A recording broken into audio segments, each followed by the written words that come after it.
tired of the status quo and are hoping for something different to happen. So I'll give you an example. For example, I keep looking at the Nigerian situation and I say to everybody who wants to listen, if you do not allow responsibility to be transferred from one generation to the next generation as at when due, a vacuum will be created. Because you see all these young people, they want to believe or feel that there's a need for them to be called Nigerians. But one thing I need to get clear here is, this is not an ambition, it is a vision. And only because we have started visualizing a thing like this, we're getting more aspirants. I'm the first aspirant that declared to run. What we're experiencing now is a natural occurrence of a people who are tired of the status quo and are hoping for something different to happen. So I'll give you an example. For example, I keep looking at the Nigerian situation and I say to everybody who wants to listen, if you do not allow responsibility to be transferred from one generation to the next generation as at when due, a vacuum will be created. Because you see all these young people, they want to believe or feel that there's a need for them to be called Nigerians. But one thing I need to get clear here is, this is not an ambition, it is a vision. And only because we have started visualizing a thing like this, we're getting more aspirants. I'm the first aspirant that declared to run. And at the time I did this, I heard things like, he's crazy, he's mad, he's a joker. There will always be dream killers, there will always be naysayers.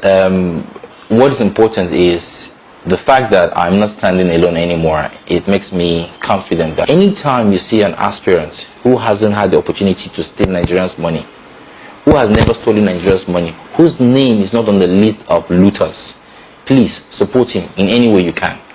And this is because it's an expensive venture. The mere fact that you have to travel from point A to point B, not forgetting that this guy, all he receives or all he earns is just enough money to take care of his immediate family. Now you have to start thinking, where is this resources coming from? If the resources is not going to come from the collective group of Nigerians who are actually seeking for this better country, and if we're not careful, the moment he agrees that, okay, I can't sustain this anymore from my own personal resources, I have to look for one older man here or elderly guy there who has had access to our collective treasury and ask him to give me money, then the whole process has been distorted.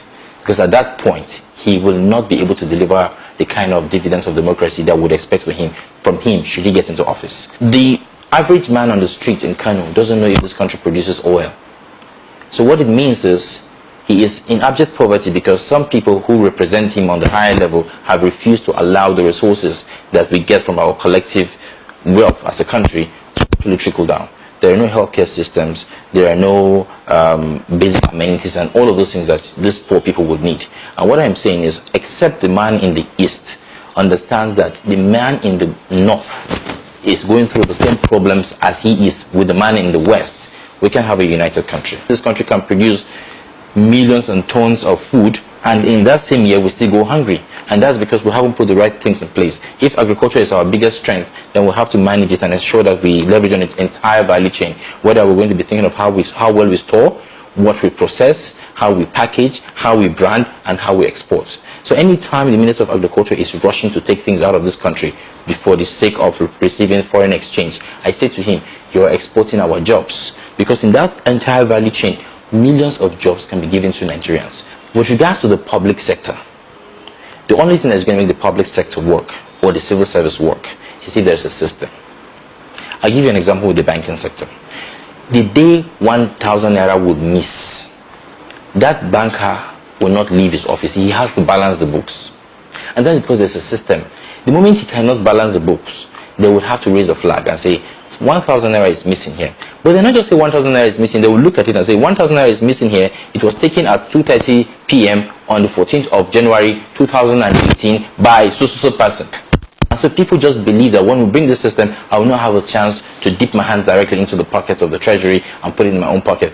And except we are going to have a leadership with strong political will and determination, we will not be able to have this kind of system, whether from the time you have been employed or to the time you are going to retire. The system should read every single day that Mr. AA has 8,100 days left in the civil service, 8,000 days left in the civil service, 7,999 days left in the civil service, and that's how it counts down. So the day your time comes, you are going.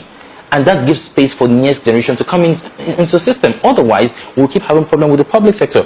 I think if we want the system to work, we would have to look and find how we can bring people in the private sector who have proven themselves, who are succeeding, who are excelling, to come in and help the public sector work for the betterment of our people. I would want Nigerians to be very critical about ensuring that we're not going to fall into the same kind of crisis that we always fell in, where same people would move to a new platform and call it a new name, and then we get fooled into the system. What we're experiencing now is a natural occurrence of a people who are tired of the status quo and are hoping for something different to happen. So I'll give you an example. For example, I keep looking at the Nigerian situation and I say to everybody who wants to listen, if you do not allow responsibility to be transferred from one generation to the next generation as at when due, a vacuum will be created. Because you see all these young people, they want to believe or feel that there's a need for them to be called Nigerians. But one thing I need to get clear here is, this is not an ambition, it is a vision. And only because we have started visualizing a thing like this, we're getting more aspirants. I'm the first aspirant that declared to run. And at the time I did this, I heard things like, he's crazy, he's mad, he's a joker. There will always be dream killers, there will always be naysayers. What is important is the fact that I'm not standing alone anymore. It makes me confident that anytime you see an aspirant who hasn't had the opportunity to steal Nigerians' money, who has never stolen Nigeria's money, whose name is not on the list of looters, please support him in any way you can. And this is because it's an expensive venture. The mere fact that you have to travel from point A to point B, not forgetting that this guy, all he receives or all he earns is just enough money to take care of his immediate family. Now you have to start thinking, where is this resources coming from? If the resources is not going to come from the collective.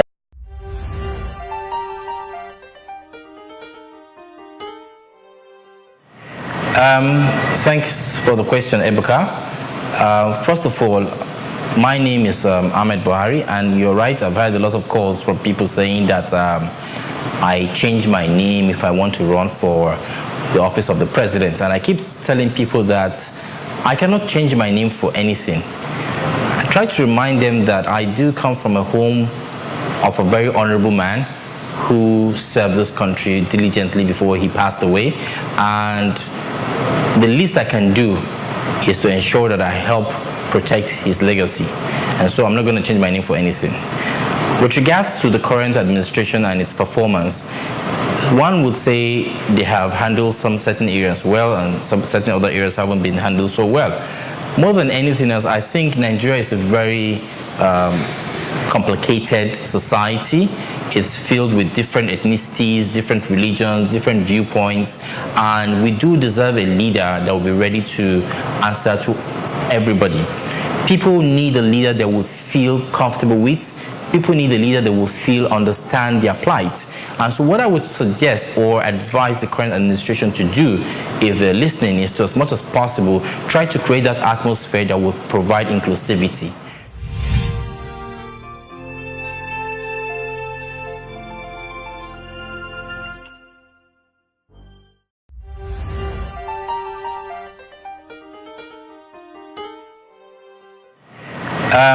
Thanks for the question, Ebuka. First of all, my name is Ahmed Buhari, and you're right, I've had a lot of calls from people saying that I change my name if I want to run for the office of the president. And I keep telling people that I cannot change my name for anything. I try to remind them that I do come from a home of a very honorable man who served this country diligently before he passed away. And the least I can do is to ensure that I help protect his legacy. And so I'm not going to change my name for anything.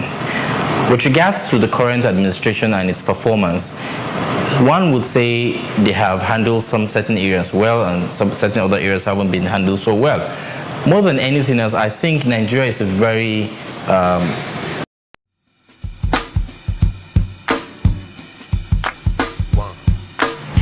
My name is Ahmed Buhari, and I will be running for the office of the President of the Federal Republic of Nigeria in 2019.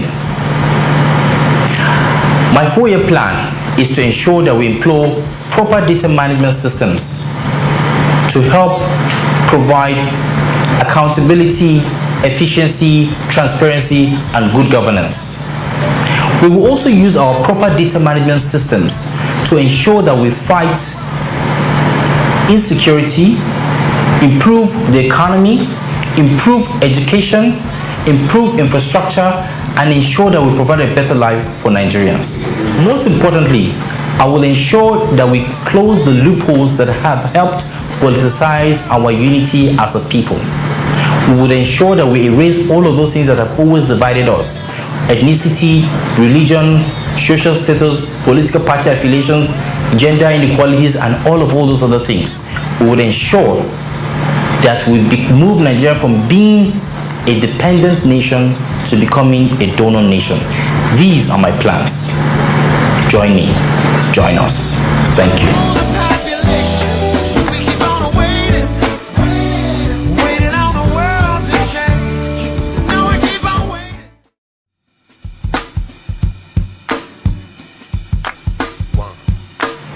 My name is Ahmed Buhari, and I will be running for the office of the President of the Federal Republic of Nigeria in 2019.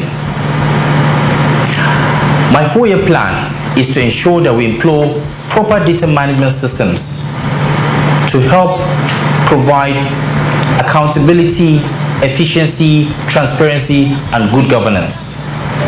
We will also use our proper data management systems to ensure that we fight insecurity, improve the economy, improve education, improve infrastructure, and ensure that we provide a better life for Nigerians. Most importantly, I will ensure that we close the loopholes that have helped politicize our unity.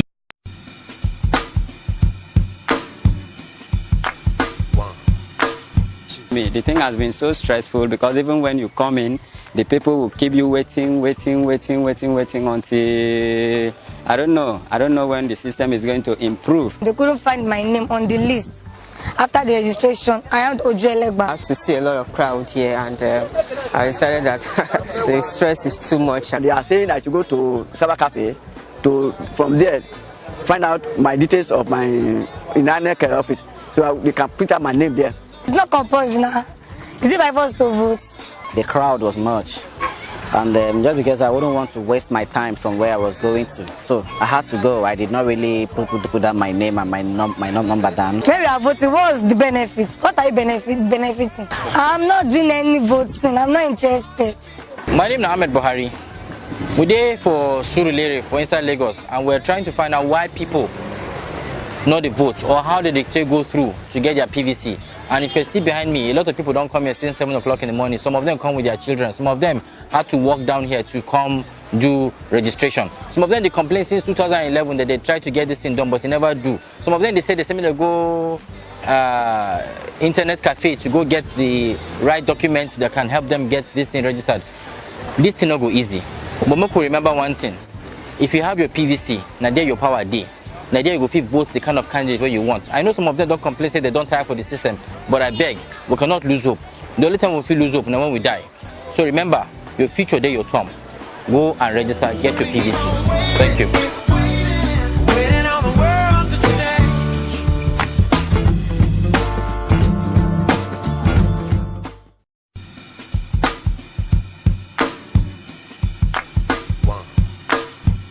The thing has been so stressful because even when you come in, the people will keep you waiting until I don't know when the system is going to improve. They couldn't find my name on the list. After the registration, I had Ojuelegba. I had to see a lot of crowd here, and I decided that the stress is too much. And they are saying I should go to Cyber Cafe to from there find out my details of my INEC office, so they can print out my name there. It's not compulsory now. Is it my first to vote? The crowd was much, and just because I wouldn't want to waste my time from where I was going to, so I had to go. I did not really put down my name and my number down. Maybe I voted. What's the benefits? What are you benefiting? I'm not doing any voting. I'm not interested. My name is Ahmed Buhari. We're there for Surulere, for inside Lagos, and we're trying to find out why people not the vote or how did they go through to get their PVC. And if you see behind me, a lot of people don't come here since 7 o'clock in the morning. Some of them come with their children. Some of them had to... Welcome to Clever Notebook Class. What's Clevernet Notebook Plus all about? Clevernet is a social network and online platform for professionals. What's our mission? Our mission is simple: to get the world's professionals to make them more productive and successful. How? Getting into a smarter conversation by blog, classify, events, group, music, upload, download, picture, movie, news, update sport, radio, and online TV station. Just sign up to our affiliate program. Start on Clevernet Notebook Plus. Freely register to our network www.clevernet.net. Thank you. For more information, please contact us today at our email info@clevernet.com or info@clevernet.net. Welcome to Clevernet Notebook Plus. Hello, welcome to Clevernet TV Spain. Today we'll be having, I don't know how to describe him. I think I'm just going to say an humble giant in our midst today to talk to us about Nigeria. He's looking forward to become the next Nigerian president. And I'll be happy to talk to him today. I feel honored and humbled like him. His name is Ahmed B. Buhari. Welcome to Clevernet TV. Thank you, Clevernet TV. I hope you're doing good today. I hope so as well, because I'll be talking today with you and I'm very humbled. Mr. How would you want me to address you, please? Mr. Ahmed, President Ahmed, President to be Ahmed, or what exactly? My name is Ahmed Buhari.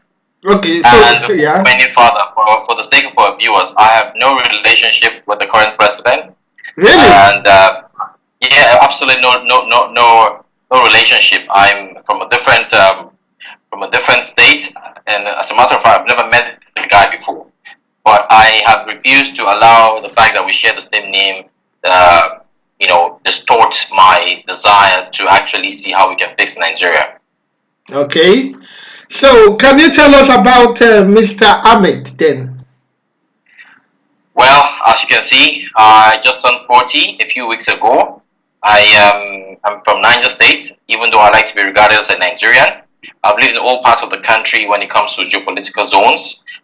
For me, I just want a country that is united, that is truly decentralized with regards to the governance structure, and I also want a country that is secure. But most importantly, I want a country that is going to see how people will leverage upon their comparative economic advantages.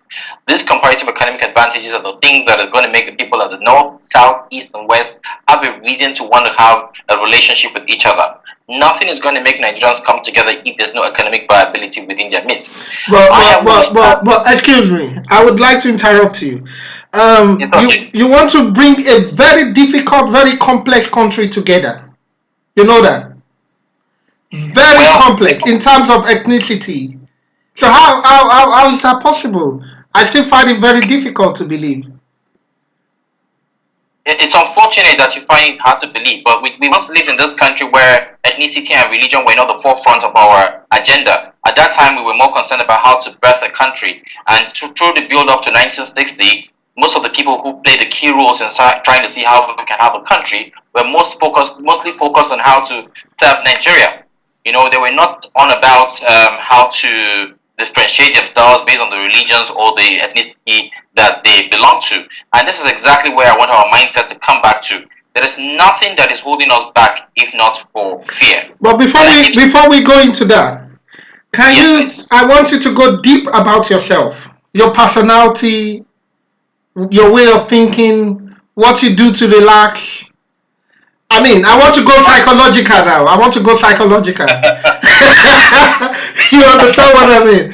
Because I know you're an entrepreneur and a motivational speaker. So I want to go deep with you.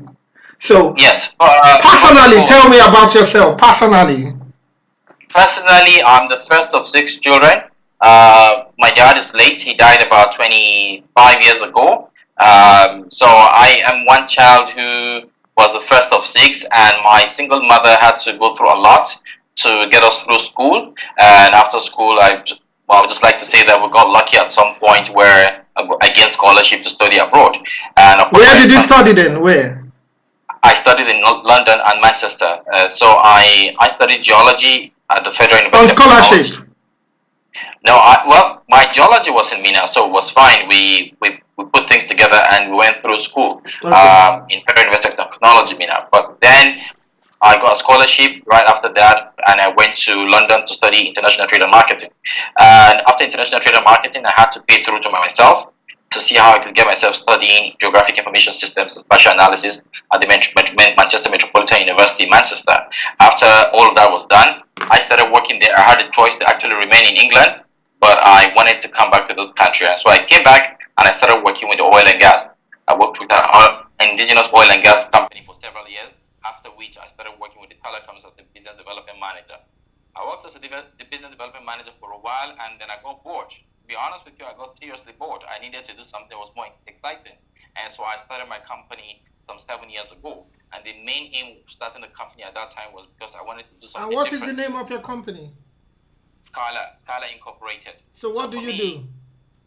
It's an IT company. It's an IT-based company. So from everything from app development to seeing how we can train people with regards to information systems and information technology. And in trying to have this company work, one of the first things that we wanted to do was to see how we could invite young people to the hub, bring them to the hub to see how they can express themselves. And how has it gone so far, bringing people together? Oh, fantastic! And so you see, when you're bringing people together, and there is it's designed to unite them. It's designed to make them work for a common goal. They really forget where they're from. So when you come to the hub, you can't. It's well situated in Lagos to start with. I've lived in Lagos for the last 12 years.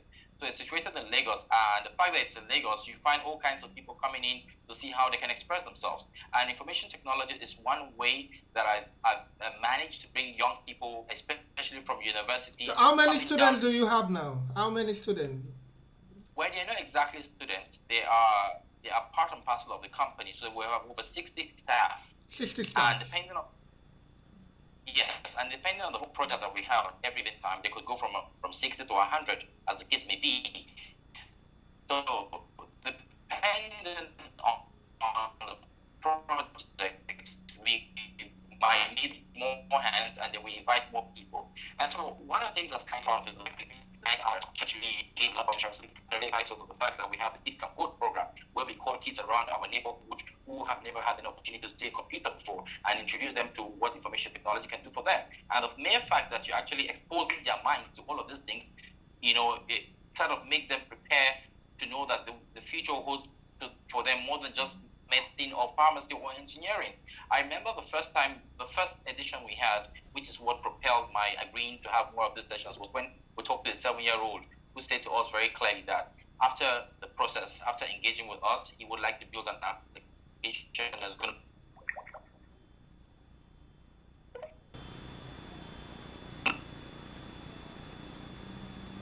Hello. He was excited with the fact that he was going to develop an application that was going to protect himself and his mom from bad people. So, this was a 7-year-old. So what we are saying, what I'm seeing in my front now, if you become a president, that we'll have a good database. Someone from Niger will not be coming to Nigeria to claim he's from Nigeria. Hello, are you there? Hello. Yes, I'm here. Sorry. That means you can introduce a better database for Nigeria. Absolutely. If you want to go through my plans, I believe the only way we can have a country that is going to be successful is when we have a proper data management system. One of the reasons why Nigeria has failed to progress is because we don't have a system. Only a system can actually handle the people. What do you mean system? What do you mean we don't have system? Because we have customs, we have the police, we have the military, and they've got computer in front of them. So what more do we need? So what more do we need then? So I'll tell you something. A country that cannot categorically tell us how many Nigerians exist, a country that cannot categorically tell us how many Nigerians are coming into the country, why they're coming in, what they're going to be doing. But Nigeria is not extending. Nigeria is extending to Niger now. We are becoming Nigerians now. We are becoming from Republic of Benin as well. Don't forget that we are not just Nigerians here.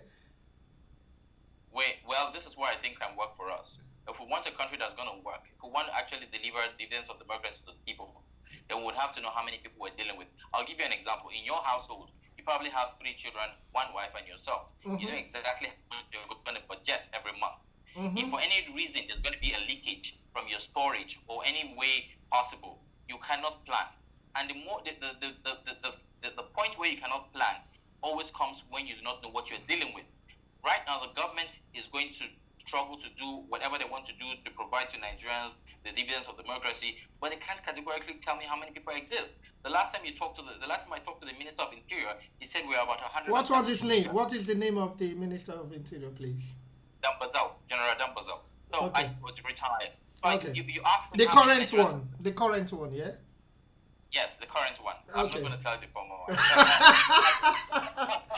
No, for educational purposes. People need to know. Absolutely. So he You said forget very we don't even have electricity to see what's going on TV. You know? Unfortunately. So you need to update Yes. them. Okay.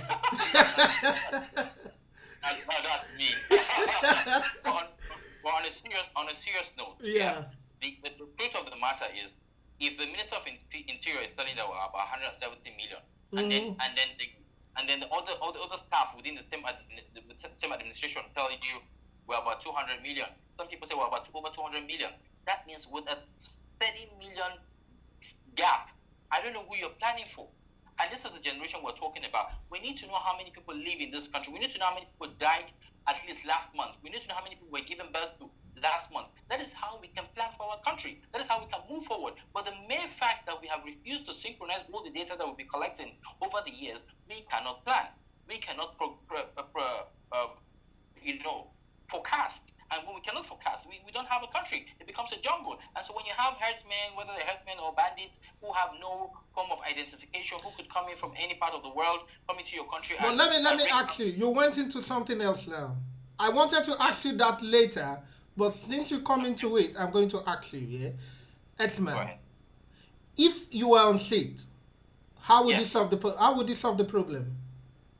First thing I need us to understand something. There's an ECOWAS treaty that allows the free movement of these herdsmen across the West African state. Secondly, there's an ECOWAS treaty that allows them carry light arms. Where can people read that? From where? From the ECOWAS treaty. And so, again, it's important for you to understand that light arms and AK-47 falls under light arm nation. That's a disaster. And I know that the ECOWAS treaty allowed them to carry all of these things because they need to protect themselves while they move through the desert and forest. ECOWAS, not Nigerian government. ECOWAS law. There's an ECOWAS law that allows the free movement. Where can I find it, please? Because I've never heard about that. It's an ECOWAS treaty. You can actually Google it and you'll find the ECOWAS treaty that governs the West African states. So all the states, all the countries within the West Africa are being governed by the ECOWAS treaty, especially for the of trade.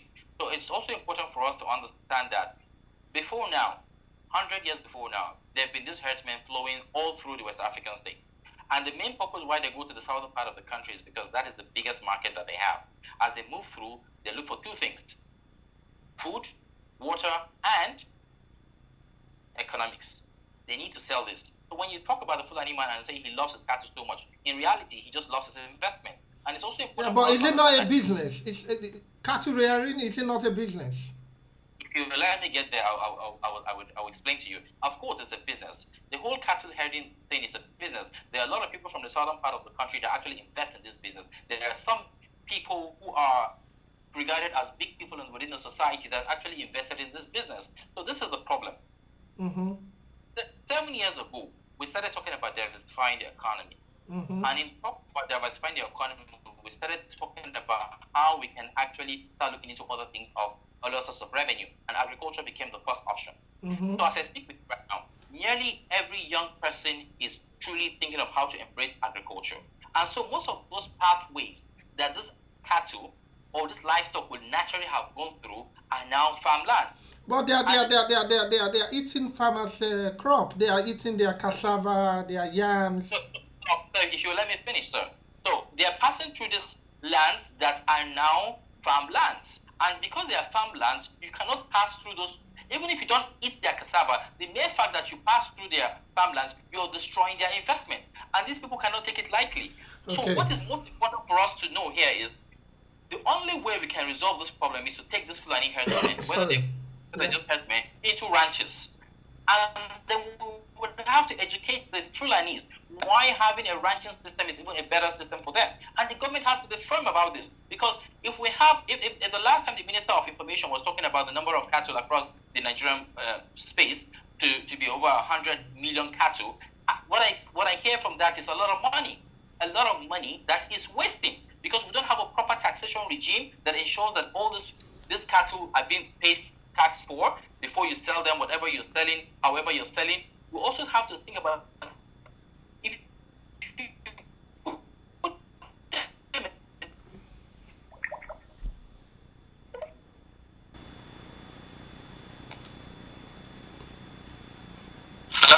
Hello, yeah, you're back. Yeah, I can hear you. Yeah, you can continue. Okay, hello?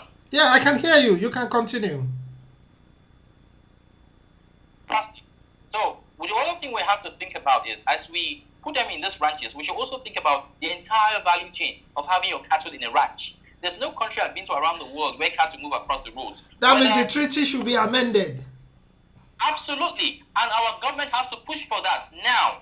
And the failure of our government to push that is what is causing this problem. So you are going to do that. You are ready to do that.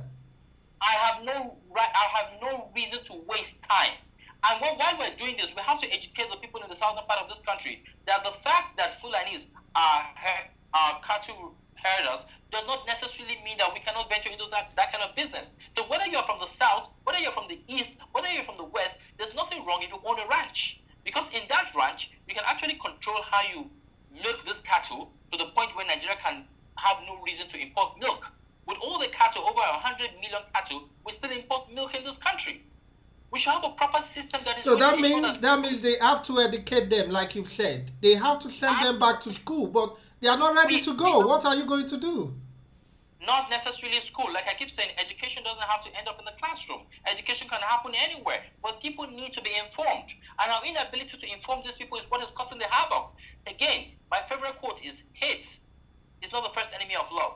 It is fear, because fear destroys our ability to trust. All of what is going on in this country right now, the main fact that you think this country cannot be united is because we are not communicating with each other. There's so much fear that has fostered into a lot of hate. And we have to create an avenue, an atmosphere where we will start talking to each other. Anytime you put together people from different ethnicity and religion and they talk to each other, you will find out that they're all going through the same problems. Okay. Whether the man in the east thinks that people in the north actually having a better day, it is not true. The average man in the streets of Kano doesn't even know if this country produces oil. And frankly speaking, he doesn't care. So the truth of the matter is that it's the poor man that is being marginalized. But I could tell you, I could say it to your face now that yes, for a long time, I think, my personal opinion, yes, for a long time we've not had a government. Nigerians have been depending on what they provide for themselves, apart from those in the Senate. Do you agree on that? Not totally. In some areas, the government has actually met with its obligations. In some other areas, they haven't quite met with the obligations. Okay, give me the ones they've met up with. The one they met up with, please. Give it to me in about two, three reasons, please. To be honest with you, I'll tell you, if there was no country, we probably wouldn't be having fuel for our vehicles right now. If there was no country, we probably would be fighting each other right now. If there was no country, there probably would be no law and order. With all of those things, there's a government in place. Let's be fair. But in all honesty, I'm not saying they are not in place. They are not effective. That is the second thing you're saying, and the first thing you said was we've never had a government. And yes, it's the same. Well, okay. How do you look at how do you look at a man? I'm coming. How do you look at a man that has 5 kids and cannot feed them? He's a father, but still he doesn't feed them. Yes, that is an individual matter. The government has got its own responsibilities, and it has to meet with those responsibilities. If it is not effective enough, you can say it's not effective enough, but you cannot say it's not a place. That is why I said, can you give me 1 or 2 places where they are effective? And I just mentioned to you that if there was no government, we probably would not have a country right now. If there was no government, we probably would all be fighting each other right now. We are happy people. What about that? Well, we try. We are happy people. What about that? We try. That's what I'm saying. Because happy people do do not go beyond some states. There's some other places you go that you don't find happy people. They're very angry people that are ready to tear things up, tear things down. So you see, not one size fits all. But again, with regards to the herdsmen issue, I want to let them educate the herdsmen that when you put those cattle in the ranches, you can have a symbiotic relationship with your locals over there. There's nothing wrong with an Igbo man investing in this venture. Who we know that every day we're able to milk about 80,000 liters of milk. Who knows that the dung that the cattle pour in that enclosed area can be packed and moved on to be processed into ammonia gas? There's nothing wrong if the skin that has been ripped from the cattle is being sent to Aba to be processed into leather, shoes, handbags, and belts. There's nothing wrong if we have a proper abattoir system that packages this meat properly and sell, and this country knows exactly how much. But they are not arguing on what and where it goes. The problem here is that they felt they've been cheated by, for example, I don't like mentioning name, but I had to, the president. They expect him to say something about it, but he's not doing that. And that is exactly what I'm telling you. If the body language is right, Nigeria can work. This president has failed on a lot of fronts, and I'm not going to shy away from it. He has failed on a lot of fronts. When this president assumed office, I expected him to do a few things without thinking twice about them. Mm-hmm. He needed to have gone to the Southeast and tell the Southeasterners that whatever they've heard about him is a lie. He is not a tribalist, he's not a sectionalist, he's not a regionalist. He will try as much as possible to work with all Nigerians. He gives them that assurance. He promised them that. And then you move to the South. You tell them, I want to work with you people. Please stop vandalizing those pipelines. Not to take billions of dollars and go to the Chad Basin to look for oil in an area that hydrocarbon has tipped away long ago. But when it comes to the pipeline, I think Goodluck Jonathan allowed a lot of things. He gave them a lot of money. He made them, like Buhari said, the youth of Nigerians are lazy. What do you think about that? Yes, the youth of Nigeria are not lazy. I'm a Nigerian youth. And I don't consider myself a lazy person. And I have a lot of people that I meet, like me, are even more active than myself. But this is one thing where we have to understand. There's a reason why the people in the Niger Delta are the way they are. First of all, they have got a huge environmental deficit. The place is not habitable. I worked on the oil and gas for many years, and I know what I'm telling you. Education is another huge problem. And whether we like it or not, I expected that at that time, the president should have called the stakeholders in that region and say, if Goodluck Jonathan was giving you 10 billion per day, we cannot meet up with that. We're going to hold up an amnesty program, but we're going to reduce how much we give to you because the country is going through a crisis. And exactly so the people would understand. Because these people are ready to just, all they really want is to be appreciated, recognized, and, pulled closer. You cannot work with the people if you have drawn lines that will just separate you from them. So again, if we want to have a country, everybody is relevant. There's no superiority, there's no inferiority. We all have to come to the same level and appreciate everybody. Everybody has got something to add to this mix. Okay, that will take me to this question. Nigeria is a rich country in terms of petroleum, not in terms of its people. You understand? If you are given the chance to handle Nigerian finance, would you do better than what it is now? Would the money not, like, oh, now I have the money, so what then? Let me just have it for myself.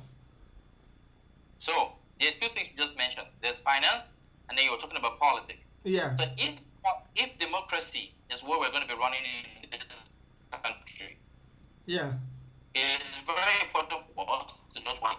If Nigeria are not getting the kind of democracy that they deserve, they will be paid for the kind of democracy that they get. What does this mean? It's unexpected, because when they do that, the first thing that crosses their mind is, how do we retrieve this money?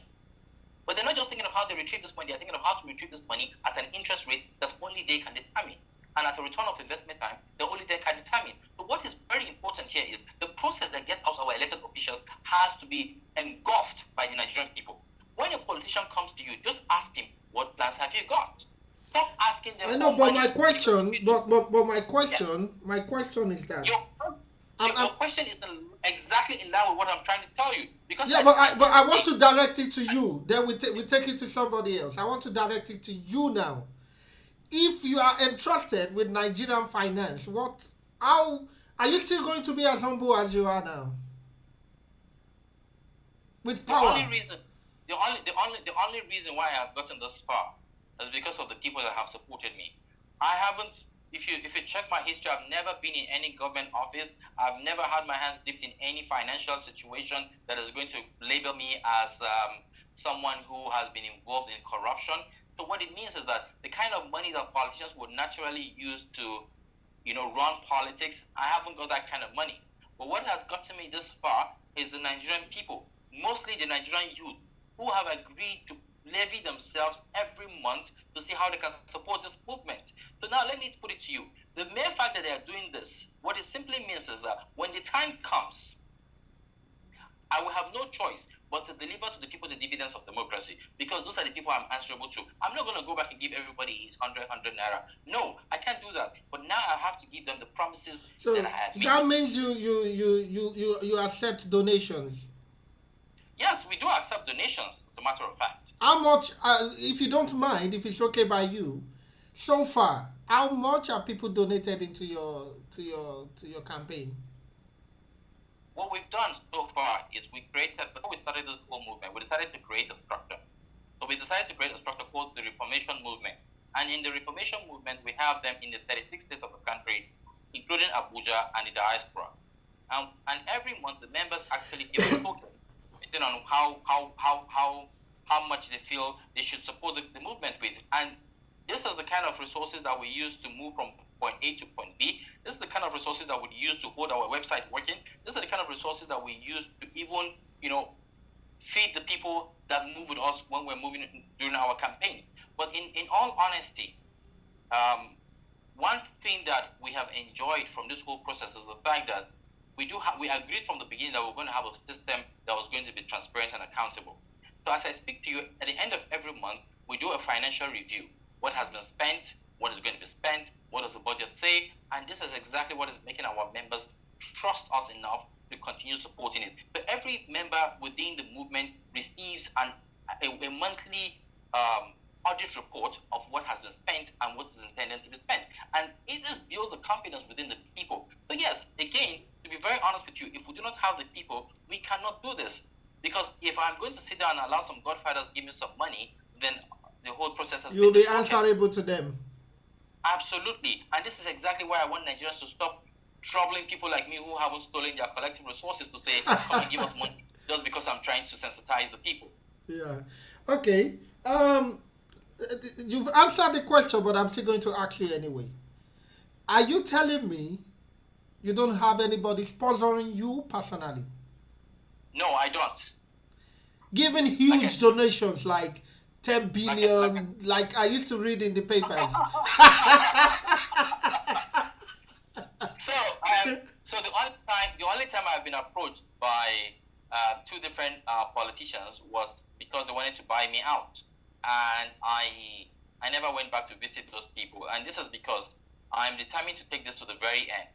On the 5th of January 2017 was the first time I received a call from an older politician who said he wanted to buy me out. And to be honest with you, he wanted to buy you out how? Like stopping you from contesting, or? Not just stopping me from contesting, but actually hand over my structure. Really? The structure that the structure that we have built over the years was being negotiated. And so because I knew that I didn't want to hear the figure they were going to be presenting before me, I decided never to meet those people again. And this is a true story, because I know very well that if you do place before me $10 million, problem would be. You'll be thinking. So you don't even want to obtain information you don't need. I don't need it. Because I need to be focused. But they are still going to come for you anyway. Even if you reject, they are still going to come. But this is what I'm going to tell you. We have gone past that level where they are going to subdue us, because the people behind us are way more than what you can imagine. And so, except I'm prepared to live outside this country for the rest of my life. I wouldn't want to put you in trouble, but I wouldn't want to put you in trouble, but I will test you. I will test you. Can you mention the name? No. Okay, then I will look over it then. I wouldn't want to put you in trouble. So, okay, thank you. How would you stop? For example, we have a lot of criminals. No, I wouldn't say criminal. Armed robbery issue, security issues. Okay. Like 2011. Let me tell you my story. Yeah, 2011. I was in Nigeria to invest in rice, like Nigerian local rice, which Goodluck Jonathan announced that they were going to stop importation Yes. of rice. So there is this rice we call Yes. Ofada rice. I don't know if you know for Ofada rice from Ogun It's a State. delicacy. Go ahead. So It's a delicacy. I got my license from NAFDAC. I got everything. Then I was in Nigeria for a year, but I was robbed, and unfortunately, that was the day my mother died. Sorry about that. 2011 on the 3rd, 2011. It was around about 1 a.m. early in the morning. From Yes. that time, I've been finding it difficult to visit Nigeria. And there are so many people like me. Now, Yes. I want to put it to you. I don't want to talk about the military because the military defend the country. I'm talking about people's life.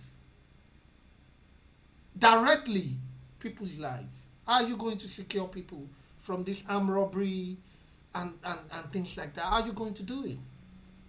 The first thing that we want to do with regard to security is to ensure that the National Assembly reviews what we call state policing. And you see why state policing is very important for my movement is because we believe that it doesn't make any sense to borrow to go and secure somewhere in Sokoto, even if it's the commissioner of police in Sokoto. The mere fact that it's not from that terrain, it gives him a lot of trouble trying to understand how to address the security issue, first of all. Secondly, we intend to change the police force to be called the police service. So it's also very important for us to understand the training that goes into policing. These people are being told that they're in the police force and they're being given ammunition. The mere fact that they're being given their ability to actually deliver the kind of service that we require from them. We have to let them understand that they're actually there to serve, not to force. But in all of those things that we're talking about, it still goes back to the fact that we have a poor data management system. This poor data management system does not allow us to know who is employed, who is employable, who's on the street, why a policeman who was formerly in jail is now a policeman on the street. There's so many things that have to go into reorientation and reorienting the minds of the people. But again, one of the things that has actually helped these kidnappers or armed robbers to continue doing what they do is because the infrastructure that's supposed to be in place that would checkmate this kind of activities is missing. And these are the kind of things that we want to ensure that we put into place. Let the Nigerians know that they do have a country, a system. And the only thing that this police forces within the police service within the states would have to do is to respond to the central unit that controls the police service, so that local politicians within communities would not abuse the entire system and use these police people for their own personal gain. So I'm really sorry about the loss of your mother, and I'm sorry it also coincided with the time when you were robbed. But hey, there's crime all over the world. What we have to do in our own case is to see how we can have a system or a proper data management system. I go into Dubai and the first thing they're doing, they're taking my data, they're taking my pupil iris, they're taking my fingerprint. That is to take me to the next question because it's your field. You develop softwares. Absolutely. Do you have an already made software to address this issue, or you are looking forward when the money is available? No. Look into the camera. Look into the camera and say the truth here. Are you prepared to develop a software? I'll tell you the truth. What we did in 2015, we developed what we call a state hackathon. So part of the thing my company does, if you had allowed me, was to also organize hackathons. These hackathons are supposed to bring in young people into the hub who would help the country think of how to move forward using technology. So we've always had this problem with how to get young people feeling responsible, which is the disconnect that we're talking about. I've been around the country and I've visited a few elders, and I keep telling them one thing: if you do not allow responsibility to be transferred from one generation to the next generation, a vacuum will be created. And when this vacuum is created, every single person who lives within the system will feel that they do not need to be relevant or they do not need to participate in the system called Nigeria. So we started thinking of how to involve people who are done with university, people who are still in university, to come into our hub for free, for a price, to develop strategies, to develop applications that if we present to the government, they will be excited to hold on to. And one of the things that we did with the Lagos State government was when we presented to the Lagos State governor, Akim Ambode, a security application system that is supposed to be a first responder system that will communicate with the people on ground. Now, so this is work in progress. I was excited when and this is a true story about Lagos State. We wrote to Lagos State, we told them that we had a security application that we wanted to present to them. The Lagos State government invited us, we made a presentation, they loved it, but I know they haven't called us back. Whatever the case is, I was glad with the fact that they've started thinking in line of how. That means they clap for you. Pow, pow, pow. Pow, pow, pow, and nothing more. Which is enough encouragement, because before now, we didn't used to have things like that. Whatever you write to the state, it never comes back. It just lies down somewhere and it all gets shredded.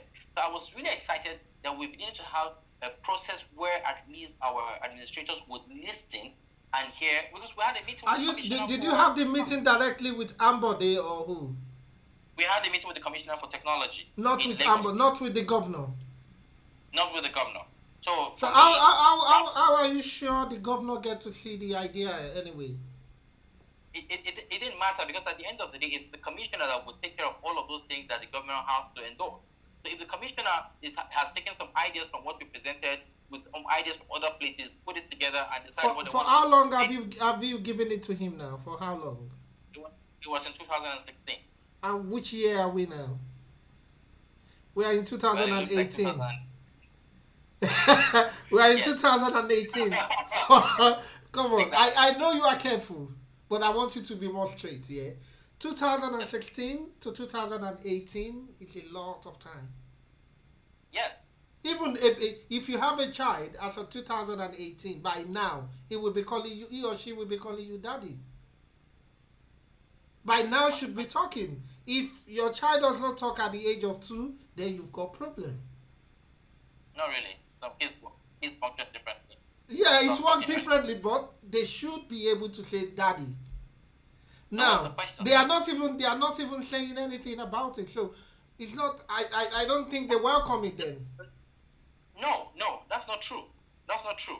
So the fact that one company sends a proposal doesn't necessarily mean that the proposal has to be, accepted. Your proposal will be accepted. So like I said, if they had called us to make a presentation, for me that was good enough. Because in any way you want to look at it, and we have opened their horizon to see that things like this can happen. That is possible.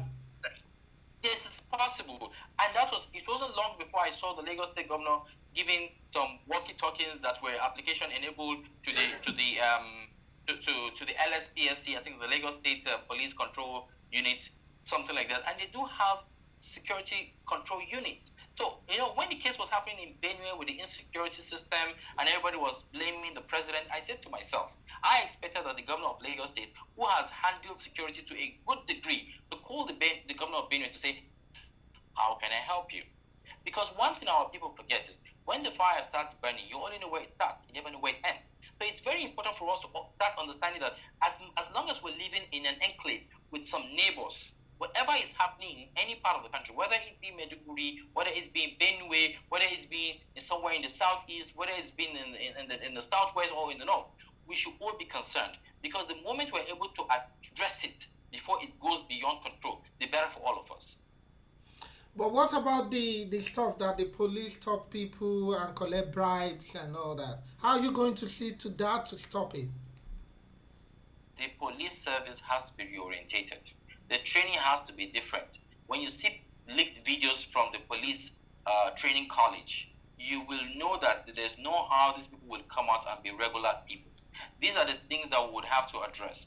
We have to adopt strategies that countries whose police service are working to see how we can imbibe them into our system. Yes, I know that we went through a military era that has made most of this training, military training institute want to go through with hard, forceful ways of training people, but it's not working in 2018. What is working in 2018 is intelligence gathering, and better relationship with the people you're expected to serve. That is the only thing that's going to give you the kind of result that you deserve. Okay. Now, that will take me to the next question. What are you going to do about the health sector for the masses, for people You know, that they can't even afford it? two things are there. We have to talk about the primary healthcare. The primary healthcare is what is supposed to reach out to the people within the grassroots. And then the second thing we're talking about, what we're talking about when we're building the manifesto on the healthcare system, is the fact that we would have to have every single one of us on the health insurance scheme. You have to belong to the health insurance scheme, even if you are the house help. Would it be free? Say that again, please. Would it be free? It can't be free. Something has got to give. But let me tell you what we can do. So when we design how the new Nigerian number will work. So I have the new Nigerian number. Of course, you are not a Nigerian anymore since you've been away for so long. You don't have I'm still a Nigerian. Don't mock me like that. I go to the health sector. I go to the health service, and I want to take medication. Yeah. But because I have my new Nigerian number, I can be given a subsidized fee to pay. I could pay 4,000 naira on the till, and then you come behind me and they ask you, "Have you got a new Nigerian number?" And you say, "Oh no, I don't have the new Nigerian number." And they say you're supposed to pay 27,000 naira, and you go, "Why am I paying 27,000 naira?" We tell you you've not been registered. So now, what do you refer to as new Nigerian number? Can you explain that, please? It is going to be a synchronized number where all your data that you have submitted to the government ever will be put together and a number will be issued to you. And it is with that number that you can access government social provided amenities. Because again, if the government is going to be giving some money every month to the health sector, say fine, 5 billion naira to the health sector to help people access healthcare at the subsidized rate, it has to know how many people we're talking about. It has to know how many people are registered under it. This is how it can plan. I remember a government came on board during campaigns and said, we're going to give 5,000 naira to all jobless Nigerians. Who is a jobless Nigerian? Because if that money was going to be issued, I have a lot of them. I have a lot of them. Looking for a way out, I'm telling you. I know. But so how much would you be looking at in terms of regards to the health, the scheme you want to bring in? Like, how much do you think an individual should pay? The poor ones. I'm not talking of the rich ones. How much will it be looking at? Yeah, for an insurance, for your scheme, the one you want to introduce. Like, how much are you looking at? Well, it depends on your earning capacity, because again, the way we've designed it, depending on what you're earning, is going to be what informs how much healthcare service you're going to be receiving from the system. So the system has to, something has got to give, like I said earlier, and this is exactly what we're talking about. But the only way we can give some people some sort of subsidy with the kind of healthcare that they receive is when we know how many people we're dealing with. Right now, we don't know how many people we're dealing with. So in Nigeria Republic, but like how many years is that going to take you to gather the figures you need to be able to create the numbers? How long do you think it will? This is the question I was expecting, and I've been telling people I am not really interested in forcing Nigerians to go and register. No. What we want Nigerians to know is, if you don't register, you don't get the service. If you don't register, you don't get that, social amenity provided to you. What if they start blaming you? Like, you are supposed to send people to their house to do that. Nigerians can do that, trust me. In every hospital that exists in this country, you would have someone who does this registration for you. You're only going to provide the required documentation, and you'll be issued a number. I'm not talking about making cards that were going to be. But what about the private hospitals, the private ones? How are you going to bring them to? With regards to the private hospitals, I have no problem with private hospitals for those people who can afford the private hospital. But one thing that we're going to do for sure, if we have a doctor that works with the public hospital, you have no reason to run a private hospital, because what we've noticed is most of the doctors who work with the public sector, with the public health sector, still find themselves working in the private sector, and they get distracted. So they pay more attention to their private business. They need more income. Say again? They need more income. Yes, but not at the detriment of our people. So you have to choose. If you want to go run your private sector, fine. But you cannot have the two. You cannot have both. No. But how are you going to guarantee their pay? Because payment in Nigeria is another problem. If the health sector is working right, the health sector is going to generate money. And don't let anybody deceive you. There is money for a lot of things. First of all, we can see how much the National Assembly members are receiving every day. We are coming to that. Don't even let us start. I'm telling you, we have a lot to talk about that. But between me and you now, I want to know, out of the stupidity of the House of Assembly, I will call them stupid, sorry. You know, and I will call them, I don't know in a better English to put it that I will not be rude. Let me just put it stupid. But then, how are you going to generate money to pay these people? Because we've always had good ideas. Trust me, there is good heads in Nigeria. Very good ones. I remember you asked a question just a few moments ago with regards to how well we want to tackle all the corruption that has happened in this country, money that has been stolen. Corruption is another topic between me and you. Don't let us touch it. That is another topic between me and you. I want us to talk about it right now because it's related to what I'm about to handle. Okay, right now. okay then. So I'm going to give you an example. A certain minister has stolen $100 million. Wow. And this certain minister has fled the country. Can you give me the name? I'm just giving you an example. Okay, and it's an example. And this certain minister has fled the country. And I'm hearing my government say we are going to arrest that person. Under a judicial system that has got so many loopholes, under a constitution that has got so many loopholes, you will never be able to bring these people to book. So this is what I'm suggesting. We are going to allow all corrupt people to come in for a plea bargain.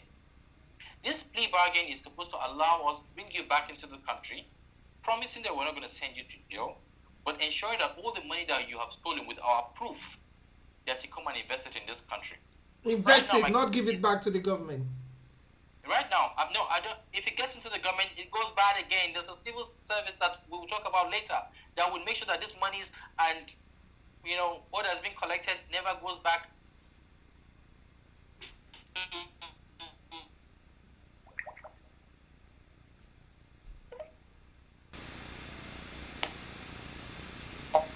All of this money we're talking about, we never go back to helping the people. So what we're saying is, if we do this big train that are supposed to run from Port Harcourt to Umuahia, going through Kogi, passing through Abuja, somewhere in Kebbi, and we need another one that's going to be taking goods all the way from Lagos through Ibadan, passing through Ilorin, passing through Kaduna, somewhere in Kano, and we need speed trains to do these things. I assure you, that person is going to build these things.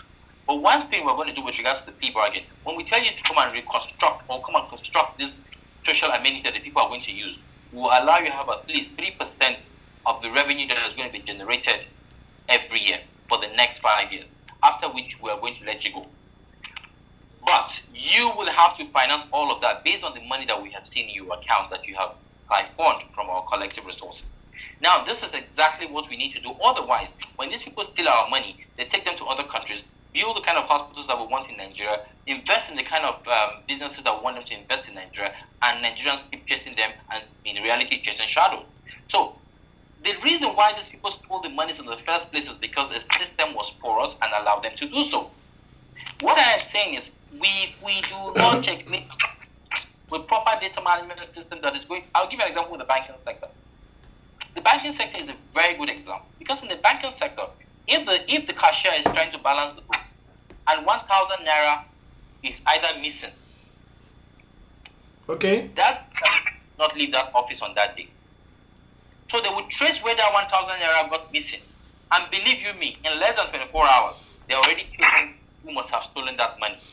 Let me ask you a direct question, and I want to look straight into your eyes now when I'm asking. Yeah, to be sure. Sorry.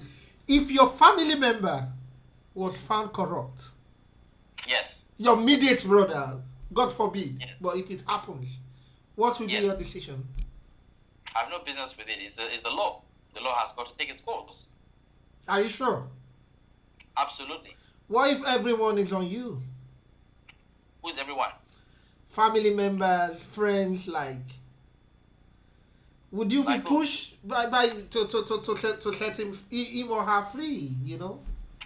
So I'll tell you very clearly. With a system, I cannot interfere with the system.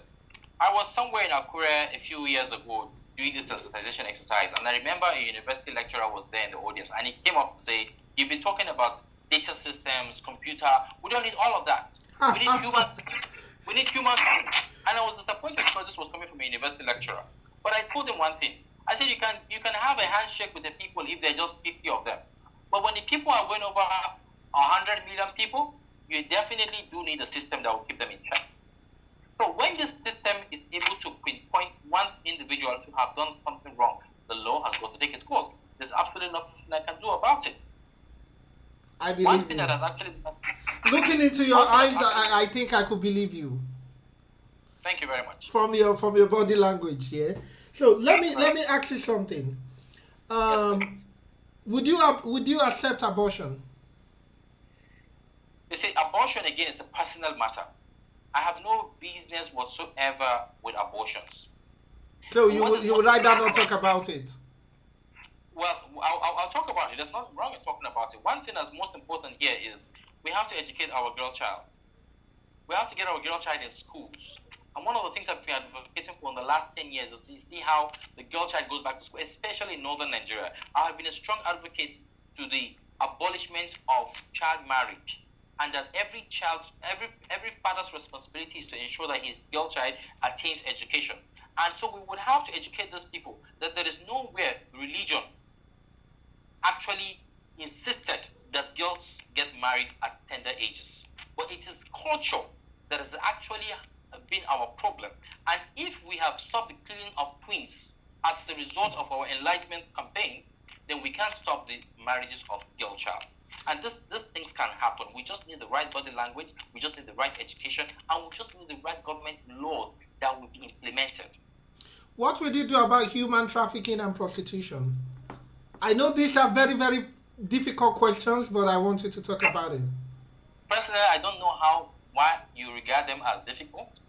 What I just think is our borders are porous. Most of these girls that have been taken out of this country have been taken out of this country for two reasons. First, they have a very bad life going on in Nigeria. Secondly, they have been deceived through the borders illegally to see how they can get them to the countries that they want to get them to. But you know, if a country does have a proper system, if a country does know its citizens, when one person is missing, that is why you see in America when someone is kidnapped by a foreign country or people in our, they actually take it very seriously because the system is actually telling them something is missing. Someone is under siege. There is trouble. But you know, we don't know anybody here. Anybody can go missing tomorrow. That's your business. We cannot function like that. So 60 girls are taken away from Benin to somewhere in the back city of Rome, but nobody cares. Nobody knows. Their families haven't heard from them in. But some people will argue with you that the girls knew they were going for prostitution. In some cases they do. In most cases they don't. And this is it's important that we understand these things. Whether they know or they don't know, the system that allowed them to leave this country has to be looked at. When we see girls going out in numbers like that, we need to know where they're going to. Are you going to study? Are you going to work? Have you got the permit? Our country should be ready to have all those kind of questions and those proper things. But are you sure even when you introduce those kind of law, people will not be angry? Like, are they not free to do what they want? No, they're not free to do everything. If it was a free world, then I would have killed you. Yes. It's not a free world. So there are laws. And like I keep telling people, government is God on earth. And that is why when a government puts a law in place... Can you say that again? Government is what? Government is God on earth. So Yeah. this is very important. People have got to take very seriously the kind of people that they allow govern them. Because God is not going to come down and make sure anything works for us. But it's the kind of people that we put in the helm of affairs that would ensure that our country works for us. So this is a huge problem because we have repeatedly, foolishly put the wrong people in place and we're unable to get the kind of governance that we want.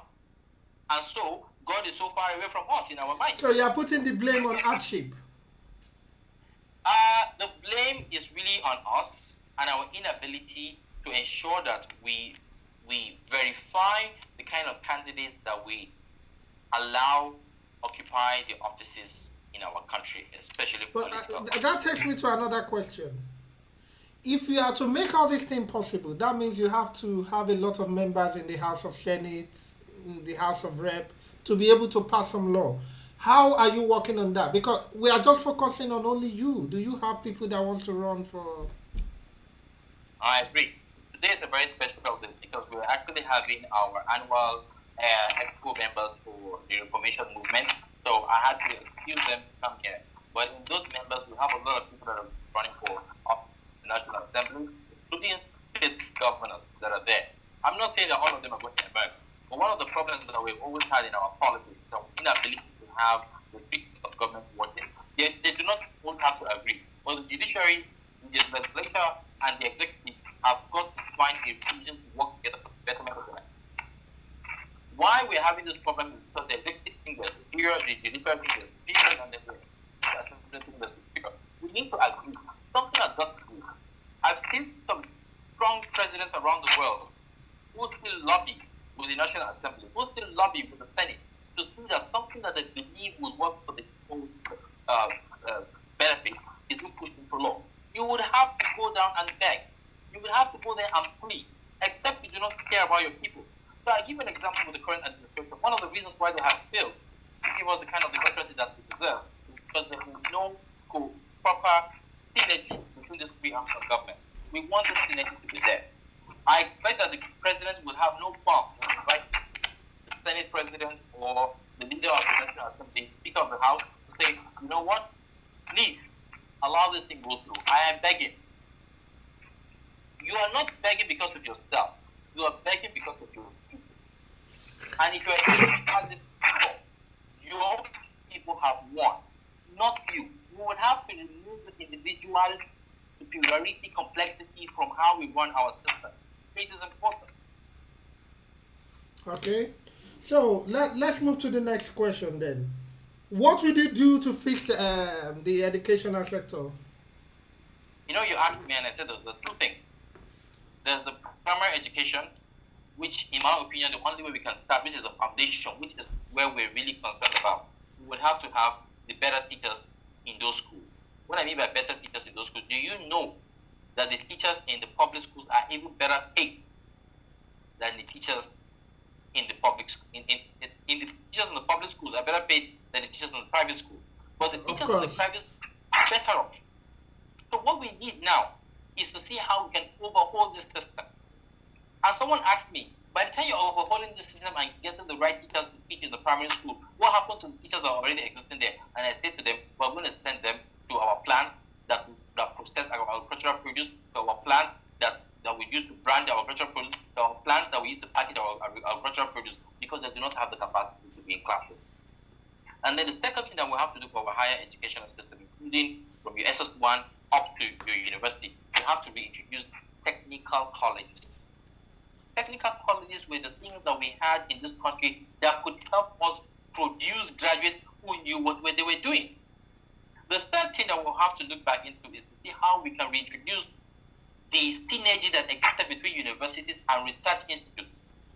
Before the mid-80s, the research institutes and universities used to be together. And the fact that they were together, they were able to produce people who had hands-on practicality. Now we are having graduates who have no clue. So, you know, there's a time Bill Gates came here and said one of the biggest problems they think about Nigeria is the fact that people are not empowered. Yes, people empowerment comes in so many ways, but most importantly, they have to be highly developed intellectually. They have to be very developed mentally. The fact that we have this gap is making our people not have or put themselves in the best places to deliver the kind of country that we desire. Because once your youth do not have it, you don't have a country. So this is what we have planned for our educational system. We don't have any choice.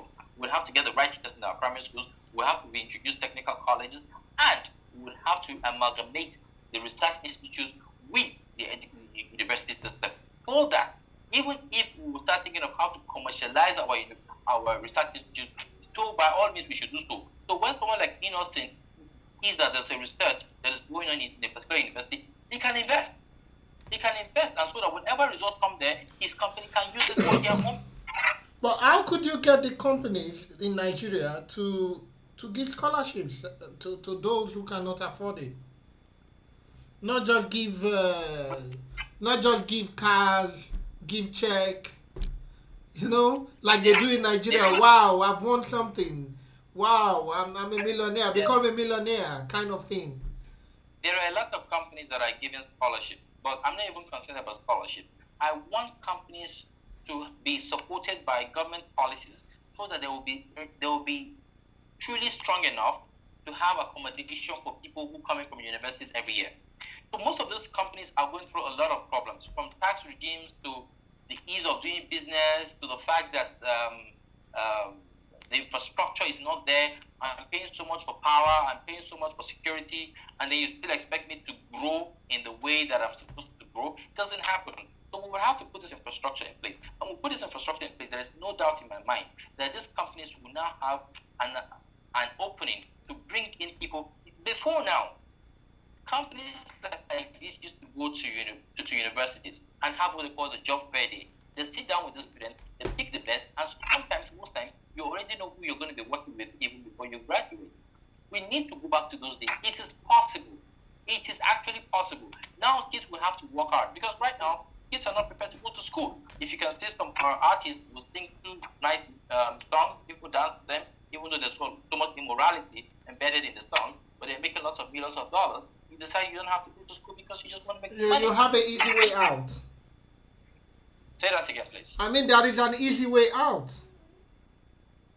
Without exactly. They believe this is the easiest way out, and so they fall for that. But I still clearly say the best way out of our problem is to have a proper educational system, and this educational system can work.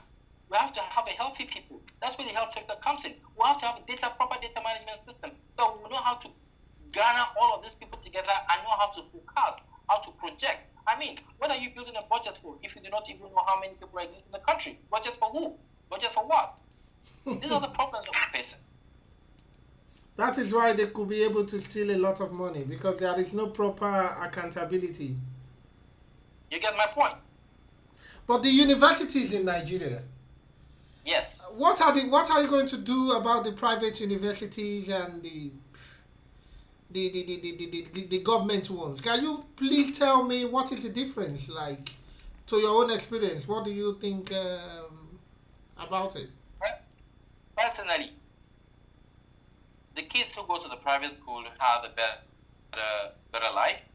They have more hands-on practicality. They have the exposure. They go through a system where the lecturers do not ask them to pay for handouts. I went to a public university, federal government university, so I can tell you the yield in a federal university. But this is what is very vital.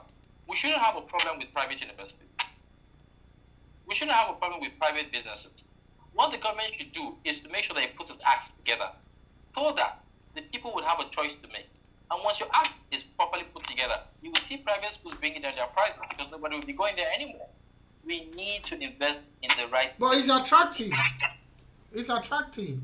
Of course it's attractive, and so like I said, there's nothing wrong with having private universities. If you can afford them, you go to them. But what we need to do for our people, because we are the majority here, we need to prepare for them the kind of schools that will make them able to compete with their peers. What about the parents that could not even send their children to school? What are you going to do to ensure them that their children go to school? Because we have a lot of them. I believe in the north and as well all over Nigeria, but more in the north. You know, I like the fact that you're bringing this up, and this is the message I like to spread to my brothers and sisters living in the southern part of this country. The north is not any better than the south. The kind of poverty that exists in the north is way more than the kind of poverty that exists in the south. Of course. But now we're not here trying to draw lines of poverty and who's rich and who's poor. But one thing I've always said with regards to education is this. Anytime my elders tell me they have talked to the system to bring down the cut-off mark because I come from a certain part of this country, so that I can compete with my peers, I find it very important. Because when they are doing that, they're actually saying that I do not have the capacity to compete with my peers across the country and across the world. They need to invest in education. So, when I saw the agitation with the Biafra system and the secession, I was excited about it. That for the first time, the Igbo were coming together for a cause. However, whatever the cause was. But what was most important to me at that time was the fact that they had come together to understand that they had a problem. But how well they were going to go about resolving that problem became the next issue of discussion. So for me personally, I was praying that we would find a way to whip up the emotions of the people in the northern part of this country so that we can understand that except we unite ourselves, we cannot demand for accountability, transparency, and efficiency with good governance from our government officials. That is the only thing that can take us after those quagmire. The moment the masses can understand that they're going through the same problem, then the politicians will wake up. Okay. That would take us to infrastructure. What are your plans in general? In general, my government is not going to be interested in building any road. First of all, You're not going to build any road. no, we're going to have a concession. We're going to invite people in this country who have the resources, who are looking for a way to invest their billions of dollars, and tell them. The ones that have stolen or the ones that worked for it. You have to. There are a lot of honest Nigerians that are very wealthy, and there's nothing wrong with being wealthy if you work hard for it. We're going to invite them. We're going to tell them how to invest their money. We're going to tell them there's a 400-kilometer road that has about 120,000 cars passing it per day. We'll tell them they want to site about 4 major pay points on those roads. We're going to tell them that we want those roads to also have minima. We're going to tell them how they can make money from those roads and how much money is likely to be generated every single day. And so if these roads are going to even be costing us 100 billion naira, which these people can easily raise if there are just 50 in the room, they're going to run this business for the next 10 years or 20 years, depending on how well we negotiate. But what is going to be most important here is we're going to make sure that the government supervises how these roads are going to be constructed, supervises how these roads are going to be run, so that from the money they're going to be realizing, part of that money is going to be going into rehabilitation and maintenance, part of the money is going to be going into payment of staff and running costs, part of this money is going to be paid to the government, and the rest of it is going to be given to the investor. This is the only way we can match up our infrastructural deficit. Because if the government is going to be borrowing money to invest in infrastructure without a proper plan on how we're going to recover this money to pay back to wherever we borrow this money, then we are going more into the debt that we are running away from. And it is this debt that has failed to help us progress as a people. So, there's no shame in it. You're going to invite stakeholders, you're going to put them in one room, and you're going to talk to them, and you're going to tell them. Is that not going to bring you back to godfatherism? How is that related to godfatherism? Yeah, because if you ask them to invest, and we have bad road already, and yes. you're asking them to invest in the road sector, Yes. what if they give you conditions? Like what? Sorry. Like if you don't do this, we won't help the government out.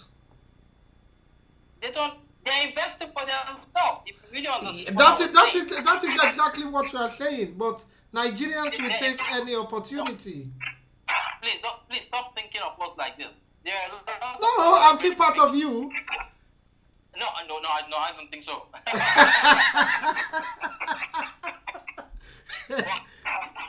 on a serious note, people in that room, there's some people that could pay as little as 5 million naira. There's some people that could pay as much as 100 million naira. Whatever investment that you have put in there is going to be your return.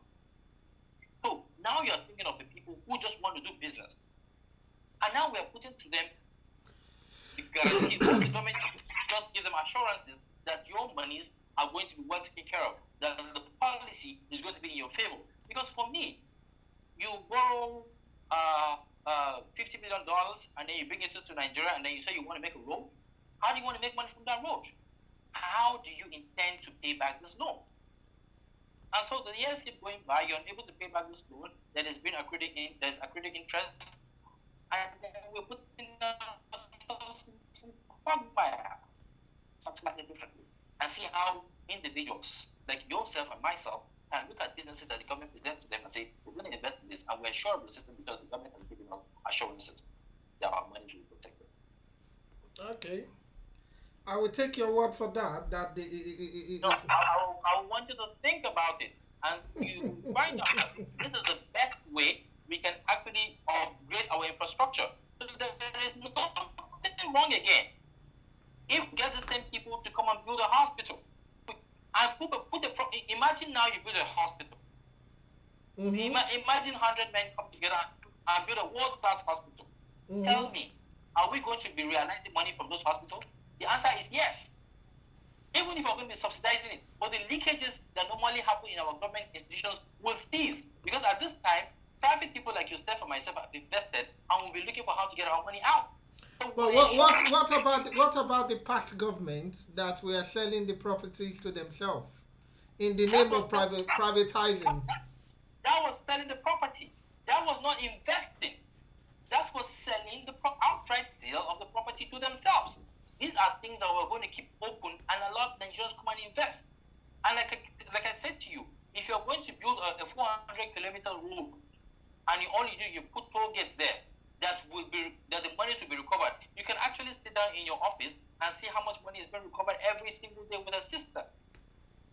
Let's think outside the box, please. Okay.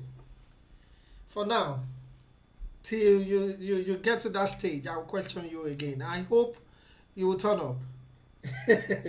I will be always. Okay. What is your plan for agriculture?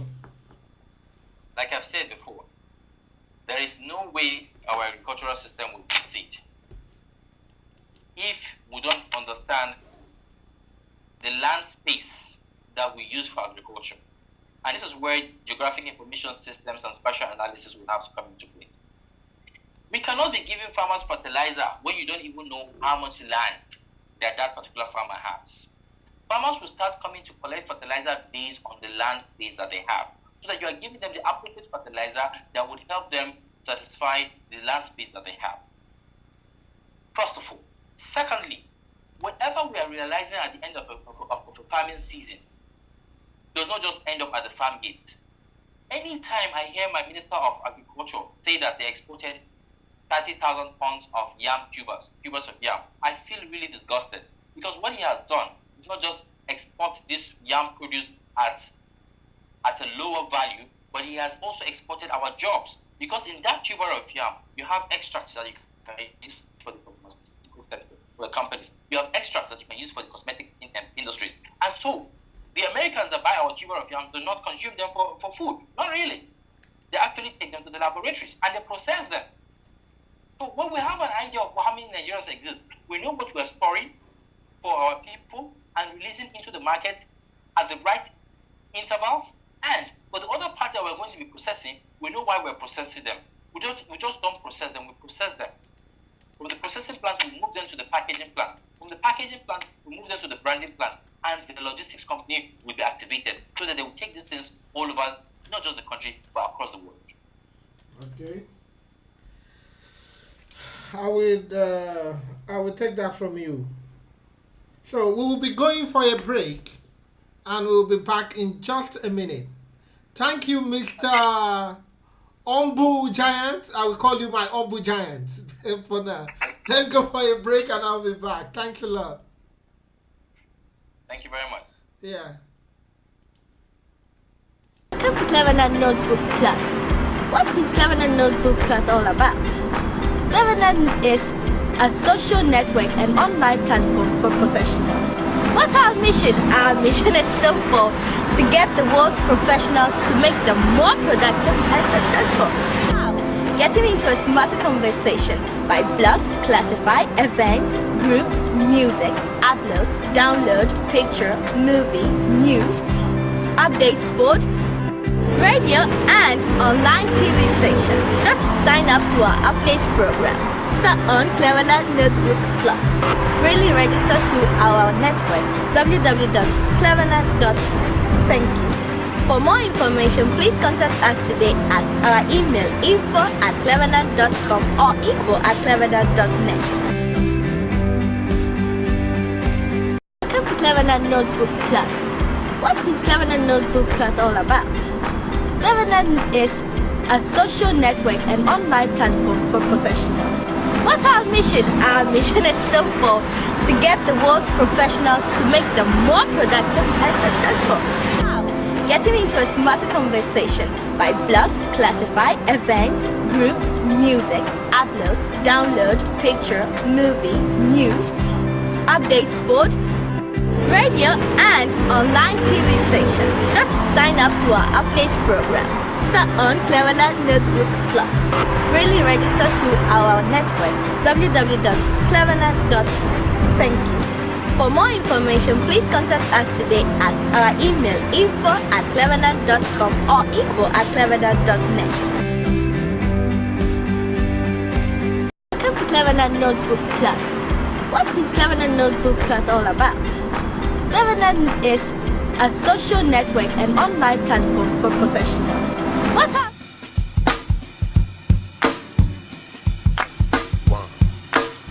The thing has been so stressful because even when you come in, the people will keep you waiting until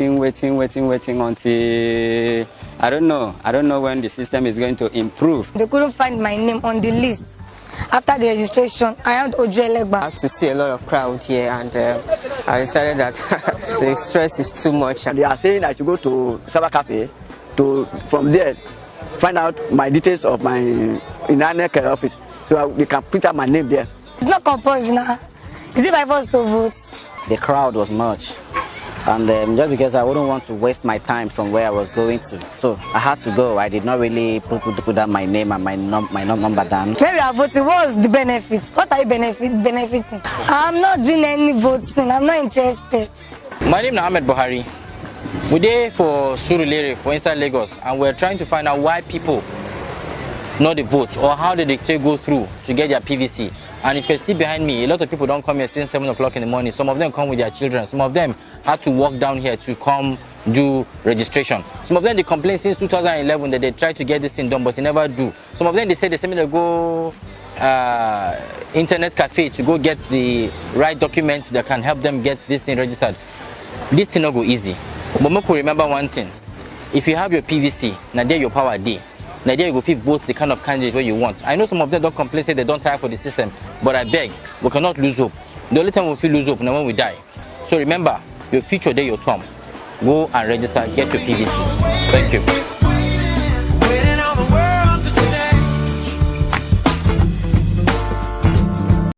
What we're experiencing now is a natural occurrence of a people who are tired of the status quo and are hoping for something different to happen.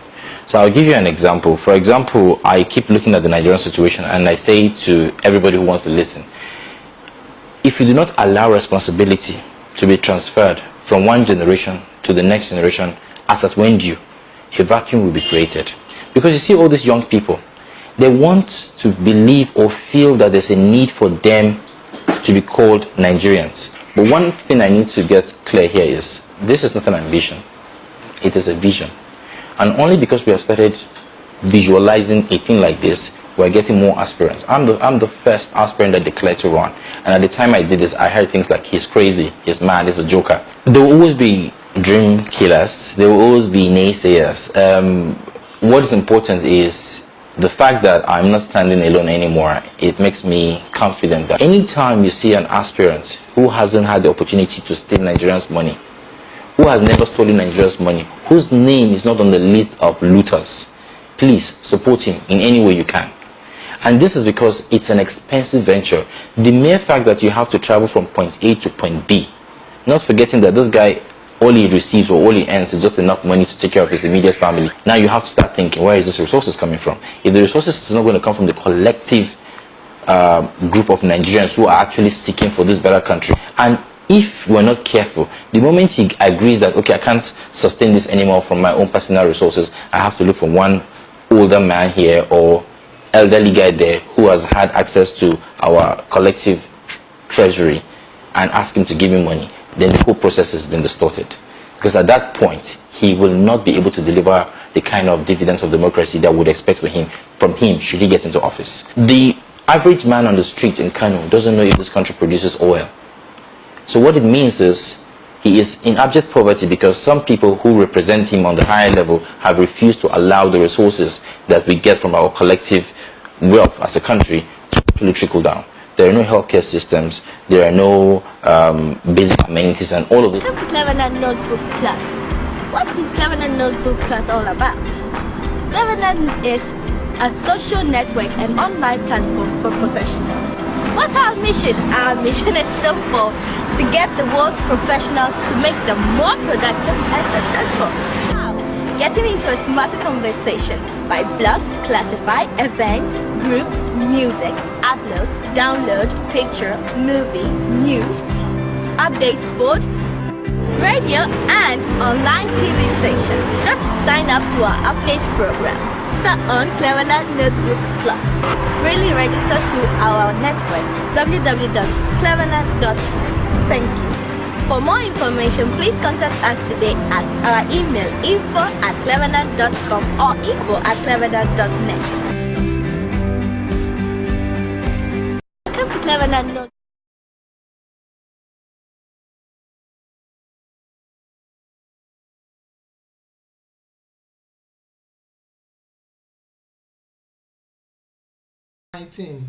Welcome back, sir. Thank you very much. Thank you. Yes, sir. So, how is the break with you? Did you take your time to have water, coffee, or what? Yeah, I just realized we've been here for about 1 hour and 40 minutes. That shows how interesting it is. Thank you very much. Thank you very much. So, what are you going to do about electricity? First of all, the president of this country has the right to what you call the exclusive list. And on that exclusive list, power is one of the items. So this is what we're going to do with regards to power. We are going to, with all urgency, remove that clause that stops individuals, private companies, state governments from generating their own power and commercializing it.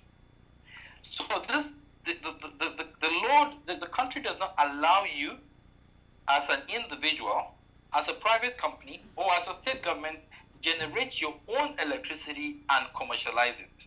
So if you and I are able to put water and Gary together today and to give us power, and we decide, okay, we want to make it on a large scale so that we can sell it, the government does not support it. The government insists that you transfer all of that power that you have generated to the national grid. From the states? To the national grid. And that is where the problem starts. Because at the national grid, to help to then ensure that they are able to pass this power from the different base stations to where these people require this power becomes a problem. Some of these base stations are so old that they cannot function in the capacity that you want them to. Some of these base stations cannot take as much power that is being sent from the plants that will help them. They cannot take as much power, and so they break down. And when they break down, that is when we go for the shortage of power. So we are going to invest in what we call renewable energy. We are going to invest in solar energy. The intensity of the sun from northern part of Nigeria is sufficient to give the northern part of the country at least 70% of the already existing power that it requires. Well, how much do you think is going to cost you? And how will the money be generated? Again. Now, this is the kind of investment that we can go and borrow money to do. Because you already have a strategy on how you can recover the money that you use to pay back wherever you borrow the loan from. But you cannot be investing in infrastructure that cannot tell you how you're going to make the money. So there are certain investments that you are allowed to go and borrow money to run, and this is one of them. Renewable energy, solar energy would have to come into play. And then we would have to allow individual companies, private companies, state government, the ability to generate their own power and commercialize it. So if you are receiving loan, The only thing that the center would have to do in a situation like this is to ensure that they are working in accordance with the rules and regulations for safety and for the economic growth of the country. But how would you guarantee a local government? You would say I'm not a Nigerian by the time I finish. I know that.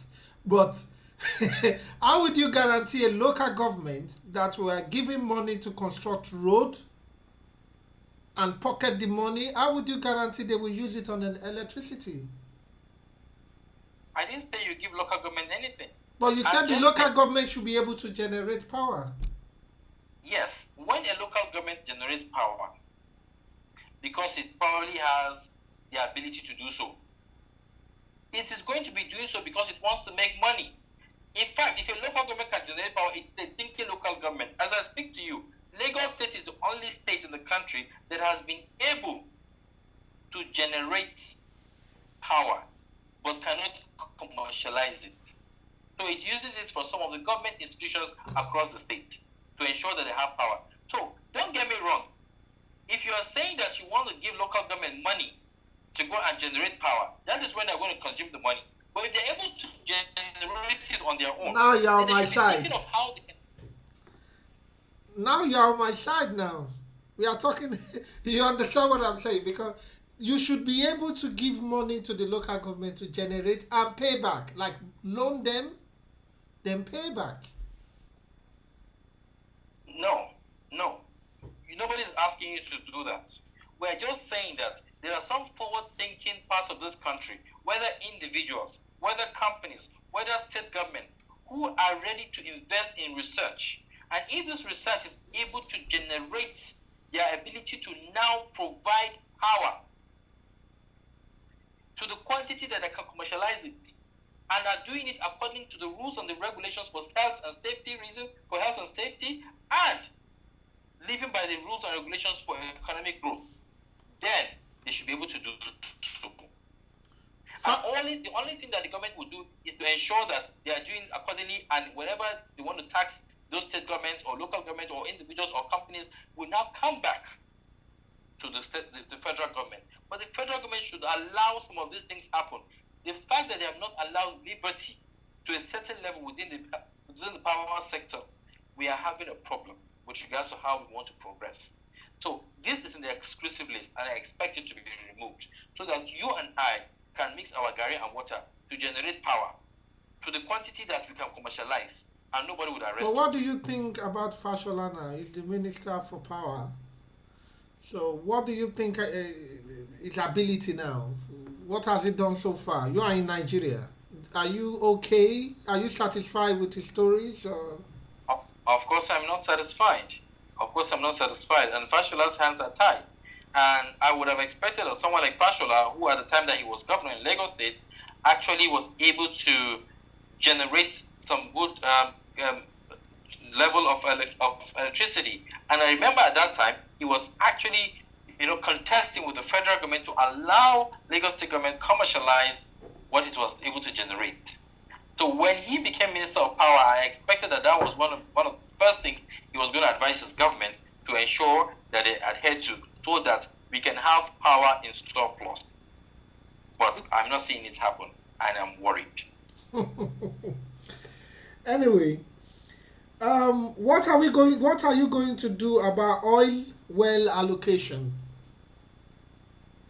First of all, with regards to oil well allocation, we're only going to be considering companies with good track record for health and safety. These are the kind of companies that would ensure are able to own oil blocks. Because for me, forget whether the oil block is owned by Alhaji this or Chief this or Mr. that. The most important thing is the life and safety of the people living in the Niger Delta. The conditions that they're living in. Because right now, as I speak with you, the biggest problem that the Niger Deltas are facing is the fact that they're living in an environment that's unsafe, unhealthy. So that should be our first consideration. And for new companies that are coming on board, we would have very stringent laws and rules and regulations that would ensure that if they don't meet up with those things, they cannot have or own blocks. That is the first thing on my agenda. I'm not going to be concerned about whether the people are from a certain part of the country, because for me, it doesn't matter. The most important thing that we should be able to do with these people is to ensure that whatever they are producing, the country is totally in charge of what we refine. But recently, the present government does not want to renew any license automatically anymore. What do you think about that? Did they tell you the reason? No. Good. So part of the problem this government is facing is communication. You need to talk to the people. Like I said, hate is not the first enemy of love. It is fear, because fear destroys your ability to trust. And what is that thing that builds that trust? Your ability to communicate. So it needs to communicate with the people.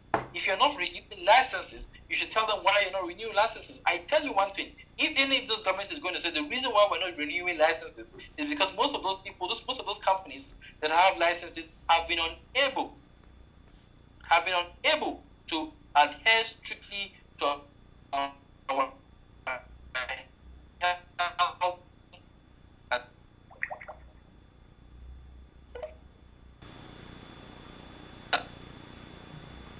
they've been unable to adhere strictly to our health and safety conditions, and that is the reason why we are not going to renew the licenses to those people.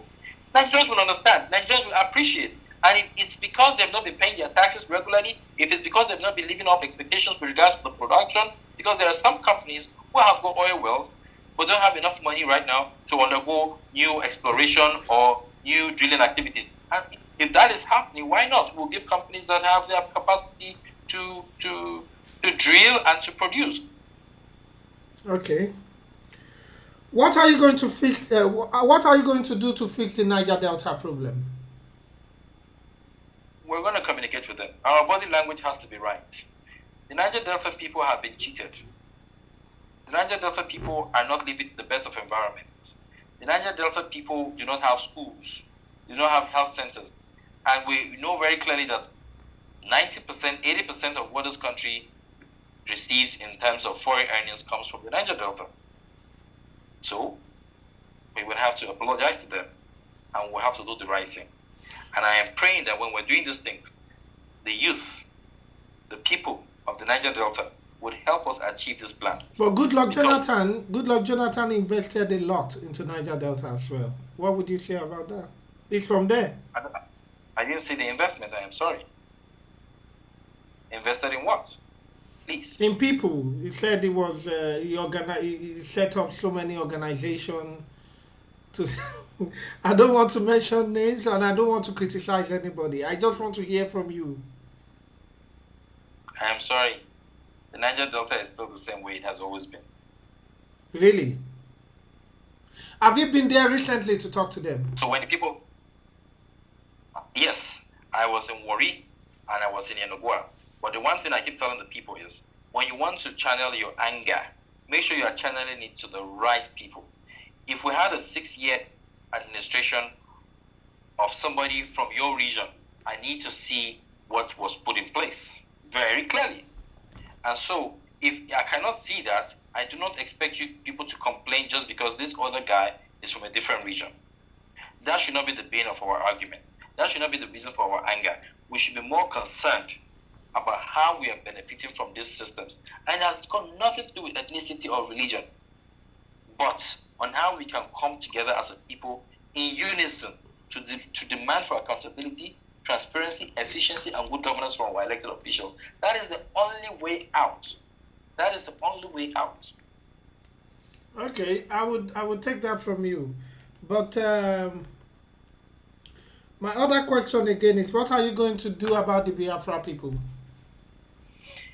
Like I've always said, people have got a right to protest. Every people have got a right to tell you they're not happy. And what you're supposed to do as a leader or as a government is to listen to those people. I have no problem if the Southeasterners want to succeed. There's nothing wrong with that. There is no marriage that should be forcefully put together. If they want to go, by all means they should go. But they should be advised on the processes that constitutionally can allow them pull out. And the referendum is the only way out. So I'm going to guarantee the Southeasterners one thing. After my first 3 years in office, they will stop asking for succession. because at that time we would ensure that we put them into the mix. The complaint of marginalization, the complaint of underdevelopment, the complaint of being not just marginalized but now being treated inferior would have to come out. Would have to be removed from the equation. We would have to work with the Southeasterners as we work with other parts of the country. And if you are really serious on secession, I expect you to start demanding that your National Assembly members, your governors, start talking about this. Because only then can you start pushing for a constitutional discussion that can help you succeed. So what you are saying indirectly is that you might let them go. Of course, if the referendum happens, and the people support it, the Igbos support it, by all means it will happen. The one thing that is most important in 2018 is to see how we can leverage on our comparative economic advantages. If the Easterners have something that we need in the North, and the North have something that the Easterners need, we can work together, and everybody will be happy. More than anything else, economic progression is what is most important. Every other thing comes secondary. Do you think confederation would have been a solution? Through federalism? Yeah. Of course, it's a good solution because that's the only way people can be in control of what belongs to them. I said to you in the first instance, I said 4 things we are concerned about when we get into office with the unity of this country. A decentralized system of government, which of course comes with the true federalism and regions being in control of their natural resources. 3, a secured country. And 4, how we can leverage on our comparative economic advantages. When we have all of these 4 things, I assure you, Nigerians will have no reason to start thinking of how different they are, but how they can work together for economic progression. So why do you think, for now, that is the problem? Because they feel cheated, yeah? They feel cheated, why? I don't know, but because for me, like the mother to my dad is from Enugu. And I don't want to see that relationship go. So if you are saying you are just going to let them go just like that, I'm frightened. You understand? I might be selfish, but I'm frightened. I'm not going to let them go just like that. How do you mean? I don't want you like to you would let them go if they say they want to separate from Nigeria, but I don't want to lose my roots as well. You're not losing your roots. I am. To be honest with you, you're still I would need a visa to cross. I would have to go through the border. So let me ask you: are you an Igbo man, or are you a Yoruba man, or a Hausa man? If I'm to think of it, I'm a Nigerian. So, if that referendum comes, you're not going to vote because you don't belong to any of the regions I just spoke about. I would vote to stay. I would vote to stay in Nigeria. So thank you very much. So when we do this referendum, I am assuring you that we're going to have more people voting to stay. But because we have a big deficit, when I was in Owerri a few months ago, I asked the people, what don't you like? And they had everything to complain about. And I said, what would you want a government to put in place that can help you succeed? But they didn't have a reason. They didn't have an answer. So what we're looking at here is a generation of people who do not truly even know what they want. And this is a disaster. So we would have to educate the people. We would have to talk to the people. We would have to create avenues where these people can be gainfully employed. Because the only reason why they're so angry is because the marginalization they feel is because they are hungry. And that is why I said the only people that are truly marginalized in this country are the people. Okay. I will take that from you then. I will take that from you. So what would you do if for the judiciary, the judiciary system of Nigeria, what would you do to fix it? Because each time they take people to court, yeah, they always go free. They are always free. Like nothing happened. Like somebody steals on the road, that is when you see the judge. I'm the judge. You are with a gun, you must go to jail for life. But somebody steals billion, it's people's friend. Yeah. Yes. There's going to be a total overhaul of the system. And when we talk about the total overhaul of the judicial system, we're looking at how the appointment of judges is going to be reviewed. That is where the biggest problem lies. And as much as a lot of it has to do with constitutional amendment, this is where I'm hoping that the right kind of people will start vying for offices, especially in the National Assembly, so that we can have a review of a system that is going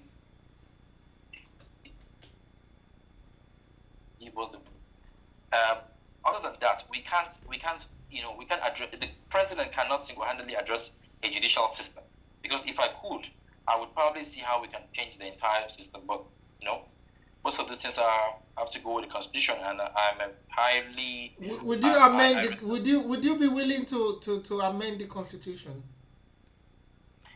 Of course, we'll raise a few things that we want to see amended, and when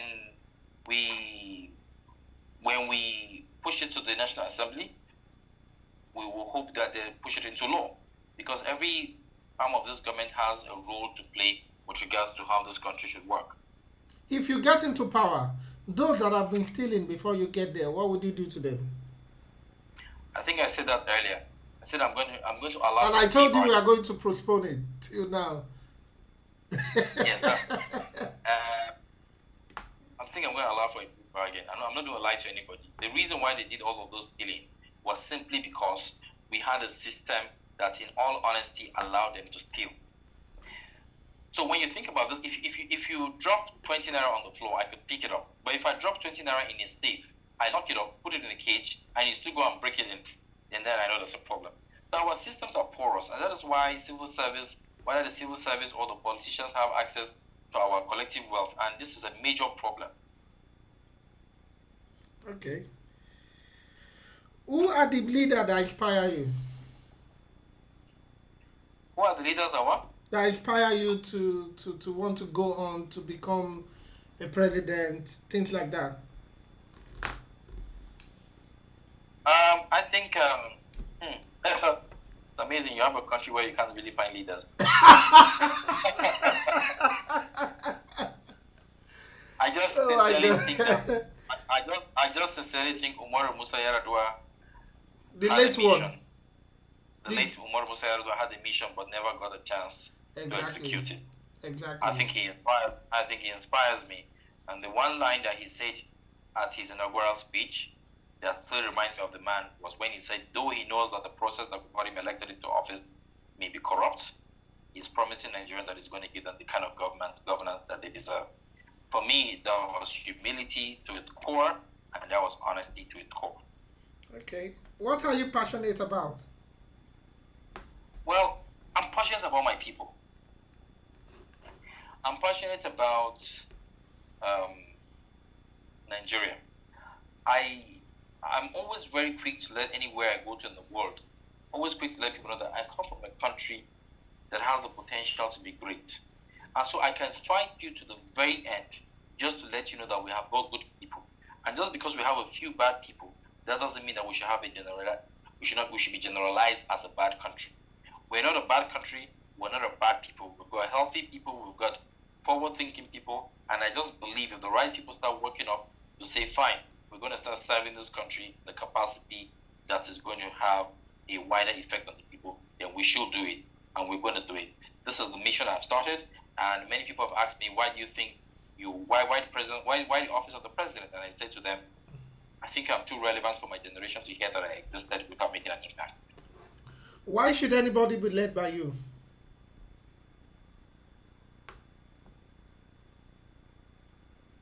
It's a choice, really. We're going to go to the polls. We're going to run an intellectually driven campaign that is going to have empirical submissions on how this country can function, and it's going to be left for the Nigerian people to decide what they want for themselves. Because at the end of the day, we can have all the plans that we want to have. The Nigerian people would have to still decide. So exercises like these are supposed to help us reach out to Nigerians, both home and abroad, to understand that we are not all the same. And the call for the fact that we don't have options is no more a discussion. And the fact that people have always said that the youth are not ready is also no more an option. I was the first person that declared in my age category to run for the office of the president, and that was done on the 1st of October 2016. And can I ask you your age? I'm 40. You are 40 now. Yes. Okay.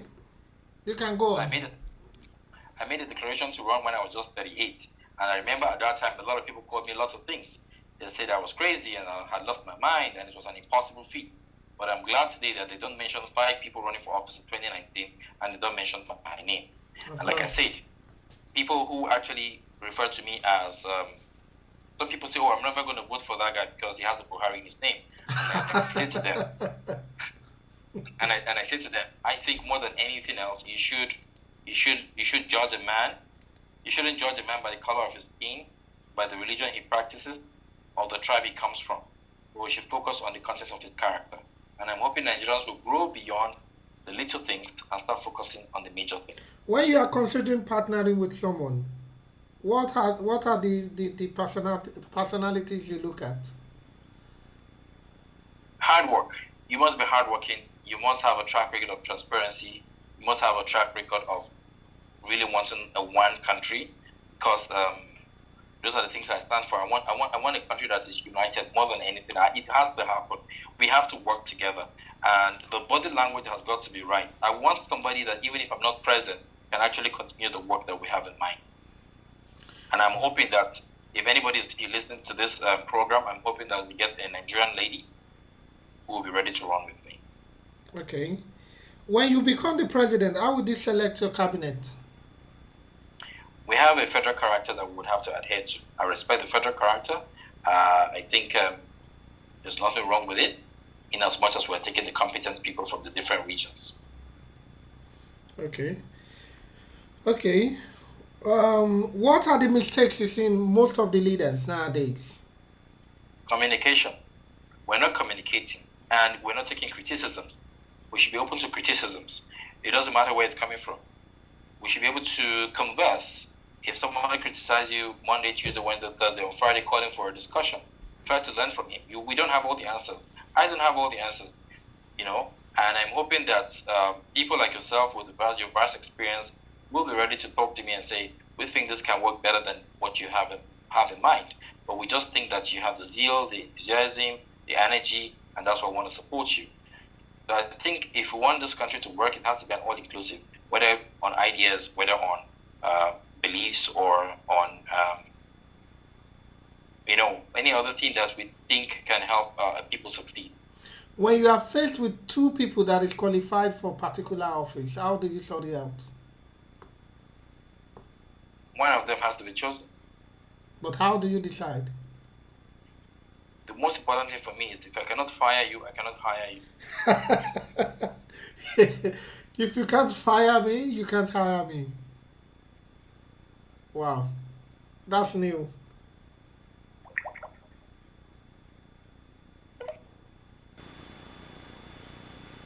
Yes, if I can't hire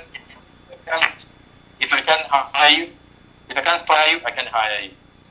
Can you explain the meaning of that? Because I don't understand it. So we've had a lot of politicians who have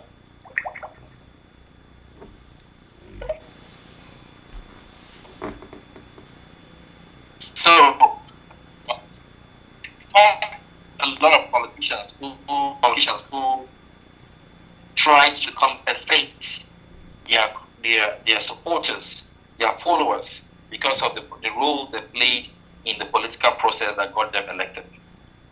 Forgetting that what is most important is to give appointments to people who have the technical know-how, true technocrats who have proven track records that can help you succeed.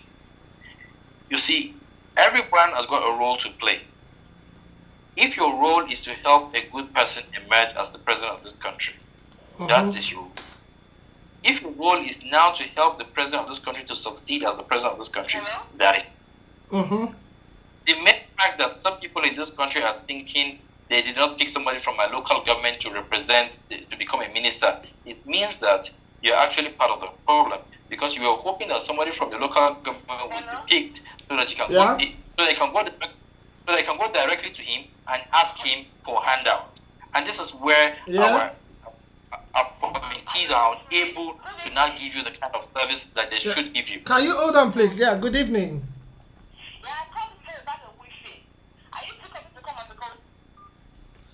Okay, you can continue. Thank you.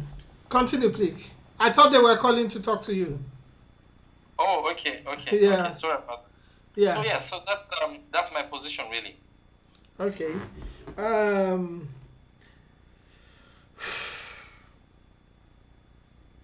What are you doing to ensure your growth, stability, to make sure you win the office?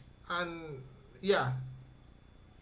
We're not going to lie to ourselves. We're going to keep sensitizing our young people because a lot of young people have lost hope.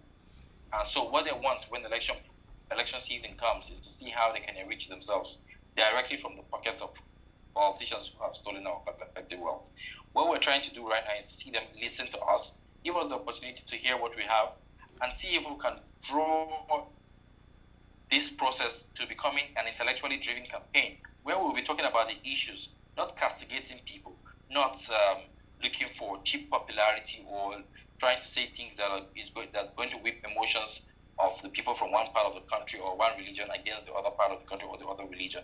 Let it be an intellectually driven campaign that would have solutions that can help Nigeria succeed. Okay.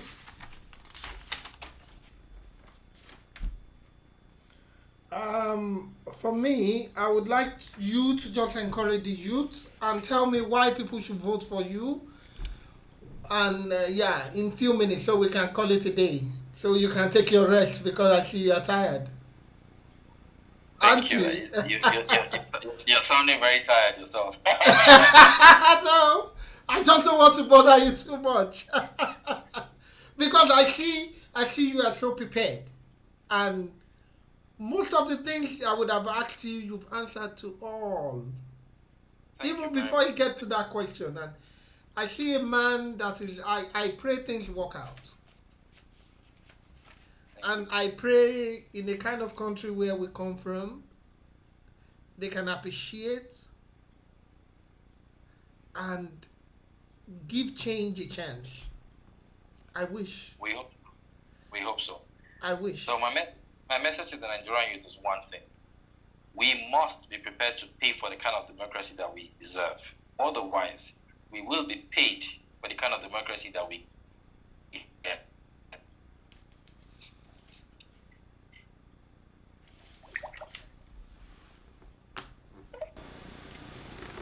Our action is ticking down very slowly. At 40, I'm actually counting down. So if we're still going to continue the way we've always done it, where we would allow the political process to determine, based on the few peanuts that collect, determine how our future will become. I would rather we stand firm, tight our belts, and truly own the system. We can own the system. We've got the numbers, we've got the capacity. I've run this campaign for the last 2 years with the full support of young people like myself who have been truly inspirational to me. I know very well I can't do this on my own. If I was going to be doing this on my own, I would have really been exhausted by now. But I want to thank everyone that's been part of the Ahmed Buhari campaign. But do you feel down sometime? Like, wow, I'm tired, I'm exhausted. Every morning I wake up very tired. But then I get calls from people who truly believe in this cause and they sort of wake me up and make me realize that I've got a path ahead. And so this is not an Ahmed Buhari project, but it's our project. And I want to sincerely thank all of those listening out there, especially those on my team, to let them know that I'm determined to take this to the very end. And I promise that the best I can give to you is the dividends of democracy if we're firm enough to, refuse to allow certain politicians to infiltrate our structure. When are you going to choose a party? I'm going to be declaring a party by the end of this month. We're having strong discussions with a lot of political parties. And one thing I've made very clear to the parties stalwarts is if you're not going to allow our manifesto play a huge role in your existing shaky structure, then by all means we cannot. If it doesn't work out, are you going to stand alone? What do you mean by stand alone? Like being a platform, creating a platform of your own, of your group. Right now, there's no independent candidacy. But what we're working with right now is, I believe that the creation of more political parties is actually a huge distraction. So my hope is that Nigerians would see that the only way we can win is if we agree to come to a particular platform and own the platform. We can own the structures. We can become that party. Politics a few years ago was described as a very dirty game. Today, nobody is telling me I'm a dirty man just because I'm playing politics. Because you can actually be a clean person and play clean politics, and that's exactly what we're doing. Okay. Mr. Ahmed B. Buhari, thank you very much for joining me for 2 hours today. Wow. If I had to pay you, only God knows how much that would cost. But don't worry, send me the bill. I will send you my email. Thank you. Some of the questions you asked me, the things that we've already planned out, and the only part of the question that I know I didn't quite respond as I wanted to is the fact that the president does truly have rights over the judiciary. But then, like I said, I don't have all the answers, and we have to work with the experts to make sure that we don't make any mistakes. If you find any president that has all the answers, you should be wary of it. Yeah, but what if you are gifted? Like we Christians used to say, God spoke to me. God said I should. God. That's the way of we Christians. God said we should. You know. It's not the way of the Christians. It's the way of some individuals. A lot of people know that what they really require is to form teams that will work together and give good results. And that is exactly what I believe in. I believe in teams, and I believe in understanding that the best solution can come from the smallest man in the society. But before I forget, the diasporans, what is your plan? Yes. Two things. I want our best brains to come back home. Whenever I sit down with the diaspora and trying to strategize something, with ease they give me solutions to those problems, even though they're a bit disconnected from our reality. But they do have a solution to a problem. I lived in the diaspora for a while, so I know what I'm talking about. But my hope is that we'll find a way to get you guys also part of the electionary system, the electionary process, where you can actually vote from wherever you are in the world, so that I'm happy to hear that. Yes, just the fact that you live outside this country. So you won't call me. You won't say because I've stayed out too long, I'm not a Nigerian anymore. I'm happy at the end of the day you are saying that. That was it. Yeah. Well, I think you guys have a lot of roles to play with regards to how we can become a stronger country. Our doctors, our journalists, our engineers, we need you guys back. We need to see how we can, work on the constitutional amendment to see how we can start allowing people to vote electronically, to see how we can have their voices heard, even though they don't live within the shores of this country. So I want to thank you, Cleveland TV, for the opportunity. Yes, I remembered something. Sorry. Before you go, before you say the thank you word, would you dissolve the Senate if you have the chance to do it? I don't have those constitutional powers. I'm sorry. But would you, if you have the chance to do it, would you? No. Okay. The Senate is a representative of the people. What I want the people to do is to make sure that they elect the right kind of people that would govern them, not what we've always seen happen. So once they're able to elect the right kind of people, so like I keep saying, when there's a matter that is being raised in the House, before a senator should raise his hand and say, hey, nay, what have you? I expect that senator to go back to his constituency, to sit down with the stakeholders and tell them this is the matter. What should I say? Because it is not dependent on just you, but on the people that put you into office. It is what they want that you represent, not yourself. So the people need to let these guys understand, and these people have to know that I am not a senator. The fact that I'm a senator does not make me larger than life. I am answerable to my people. And by the time you refuse to do what the people want, they will vote you out. God forbid. God forbid.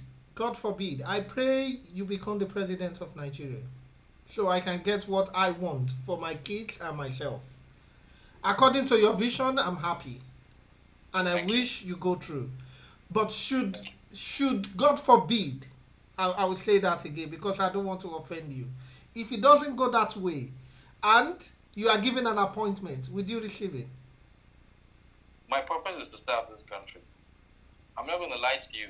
If I'm going to be given an appointment so that I serve Nigeria, and it's truly because of my ability to serve Nigeria, not just because I'm being compensated because I lost the election, that I am sorry I will not be able to do that. But if it is served in the capacity that I know how to, I would love to. And if there's anything I would like to work with regards to the Nigerian project, is to see how the National Orientation Agency can work harder in trying to see that Nigerians understand themselves better, only so that we can live in peace and harmony. Okay. Thank you very much, Mr. Ahmed B. Buhari. Thank you. I am so honored, so happy. Thank you. And thank you very much. I can talk for myself. You know, Thank you. I can't talk for everybody, but I encourage everyone to at least give you a chance and talk to you, ask their questions, and really, I'm short of words. I wish you the best of luck. And I will be looking forward working with you more. Thank you so much. To get things on ground. To be an honor. Yeah, exactly. So I will be in touch whenever I need you to come online when I have questions, and I hope you have time. To everybody out there, this is the presidential candidate, the humble giant. Everyone has been talking about the entrepreneur, motivational speaker. What more should I say? Well, good night, good morning, good evening. Husband, father. Really? Of how many kids? You didn't tell me that. 3 children. Huh? 2 boys and a beautiful princess. 2 boys. Oh my God. And a very beautiful princess. Really? Wow. Exactly. That's a good news. I mean, and I consider your wife a very, very lucky woman. Thank you. Yeah. So I would say good night, good morning, good evening, good everything, depends on where you are watching from. And bye from Cleveland TV for now. Till we meet again. Bye. Welcome to Cleveland Notebook Plus.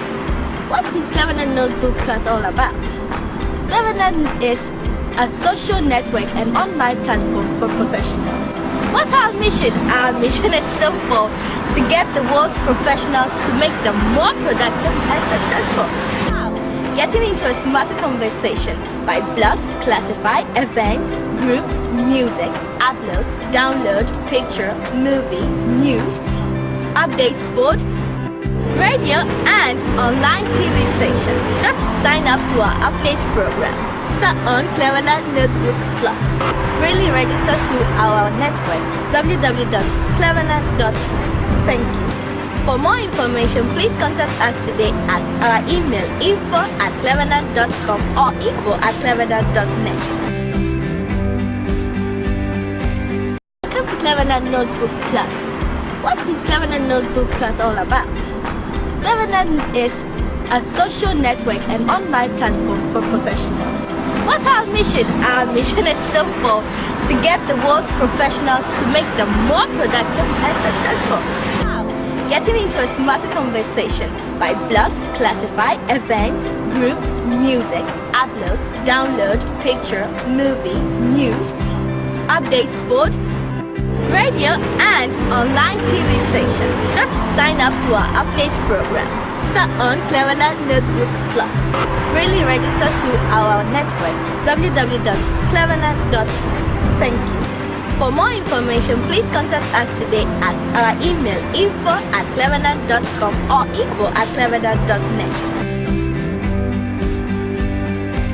Welcome to Cleveland Notebook Plus. What's Cleveland Notebook Plus all about? Cleveland is a social network and what we're experiencing now is a natural occurrence of a people who are tired of the status quo and are hoping for something different to happen. So I'll give you an example. For example, I keep looking at the Nigerian situation and I say to everybody who wants to listen, if you do not allow responsibility to be transferred from one generation to the next generation as at when due, a vacuum will be created. Because you see all these young people, they want to believe or feel that there's a need for them to be called Nigerians. But one thing I need to get clear here is, this is not an ambition, it is a vision. And only because we have started visualizing a thing like this, we're getting more aspirants. I'm the first aspirant that declared to run. And at the time I did this, I heard things like, he's crazy, he's mad, he's a joker. There will always be dream killers. There will always be naysayers. What is important is the fact that I'm not standing alone anymore. It makes me confident that anytime you see an aspirant who hasn't had the opportunity to steal Nigerians' money, who has never stolen Nigeria's money, whose name is not on the list of looters, please support him in any way you can. And this is because it's an expensive venture. The mere fact that you have to travel from point A to point B, not forgetting that this guy, all he receives or all he earns is just enough money to take care of his immediate family. Now you have to start thinking, where is this resources coming from? If the resources is not going to come from the collective group of Nigerians who are actually seeking for this better country, and if we're not careful, the moment he agrees that, okay, I can't sustain this anymore from my own personal resources, I have to look for one older man here or elderly guy there who has had access to our collective treasury and ask him to give me money, then the whole process has been distorted. Because at that point, he will not be able to deliver the kind of dividends of democracy that we would expect from him should he get into office. The average man on the street in Kano doesn't know if this country produces oil. So what it means is he is in abject poverty because some people who represent him on the higher level have refused to allow the resources that we get from our collective wealth as a country to actually trickle down. There are no healthcare systems, there are no basic amenities and all of those things that these poor people would need.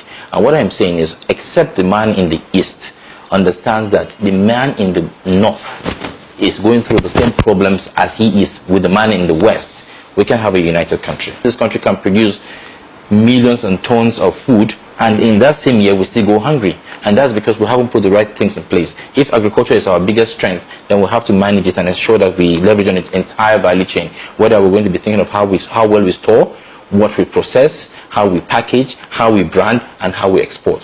So anytime the Minister of Agriculture is rushing to take things out of this country for the sake of receiving foreign exchange, I say to him, you're exporting our jobs, because in that entire value chain, millions of jobs can be given to Nigerians. With regards to the public sector, the only thing that's going to make the public sector work or the civil service work is if there's a system.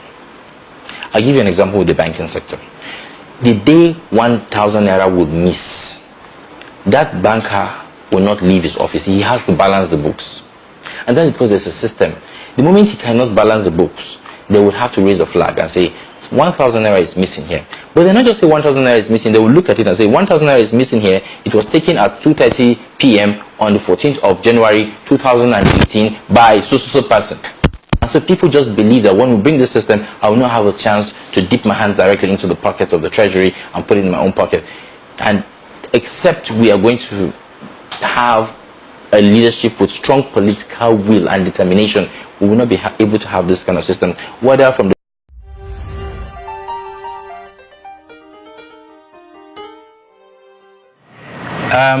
Thanks for the question, Ebuka. First of all, my name is Ahmed Buhari, and you're right, I've had a lot of calls from people saying that I change my name if I want to run for the office of the president. And I keep telling people that I cannot change my name for anything. I try to remind them that I do come from a home of a very honorable man who served this country diligently before he passed away, and the least I can do is to ensure that I help protect his legacy. And so I'm not going to change my name for anything.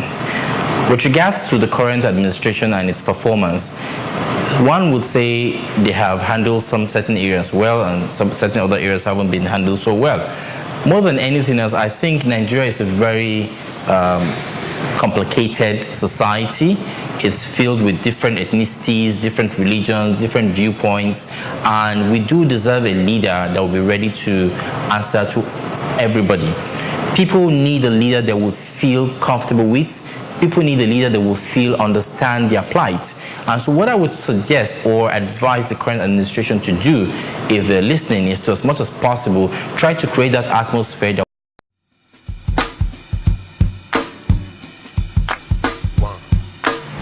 My name is Ahmed Buhari, and I will be running for the office of the President of the Federal Republic of Nigeria in 2019. My 4-year plan is to ensure that we employ proper data management systems to help provide accountability, efficiency, transparency, and good governance. We will also use our proper data management systems to ensure that we fight insecurity, improve the economy, improve education, improve infrastructure, and ensure that we provide a better life for Nigerians. Most importantly, I will ensure that we close the loopholes that have helped politicize our unity as a people. We would ensure that we erase all of those things that have always divided us: ethnicity, religion, social status, political party affiliations, gender inequalities, and all those other things. We would ensure that we move Nigeria from being a dependent nation to becoming a donor nation. These are my plans. Join me. Join us. Thank you.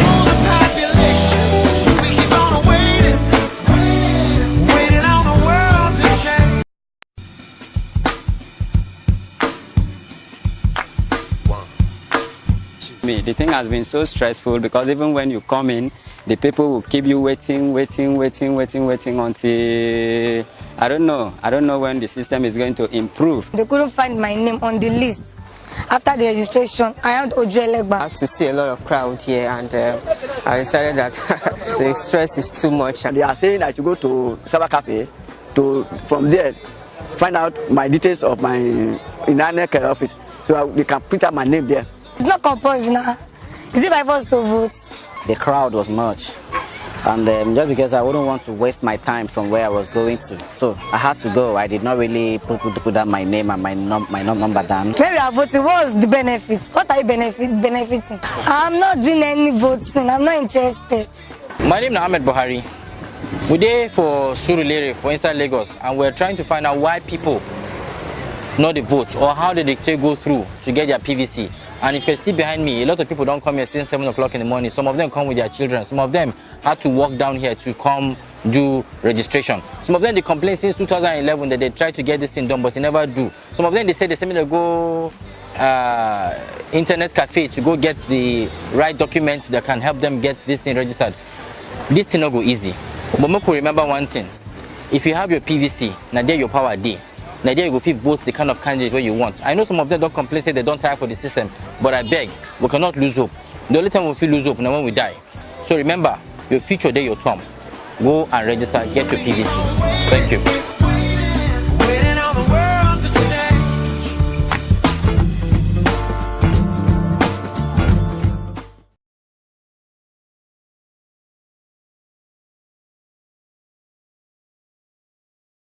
Welcome to Cleverland Notebook Plus. What's the Cleverland Notebook Plus all about? Cleverland is a social network and online platform for professionals. What's our mission? Our mission is simple: to get the world's professionals to make them more productive and successful. How?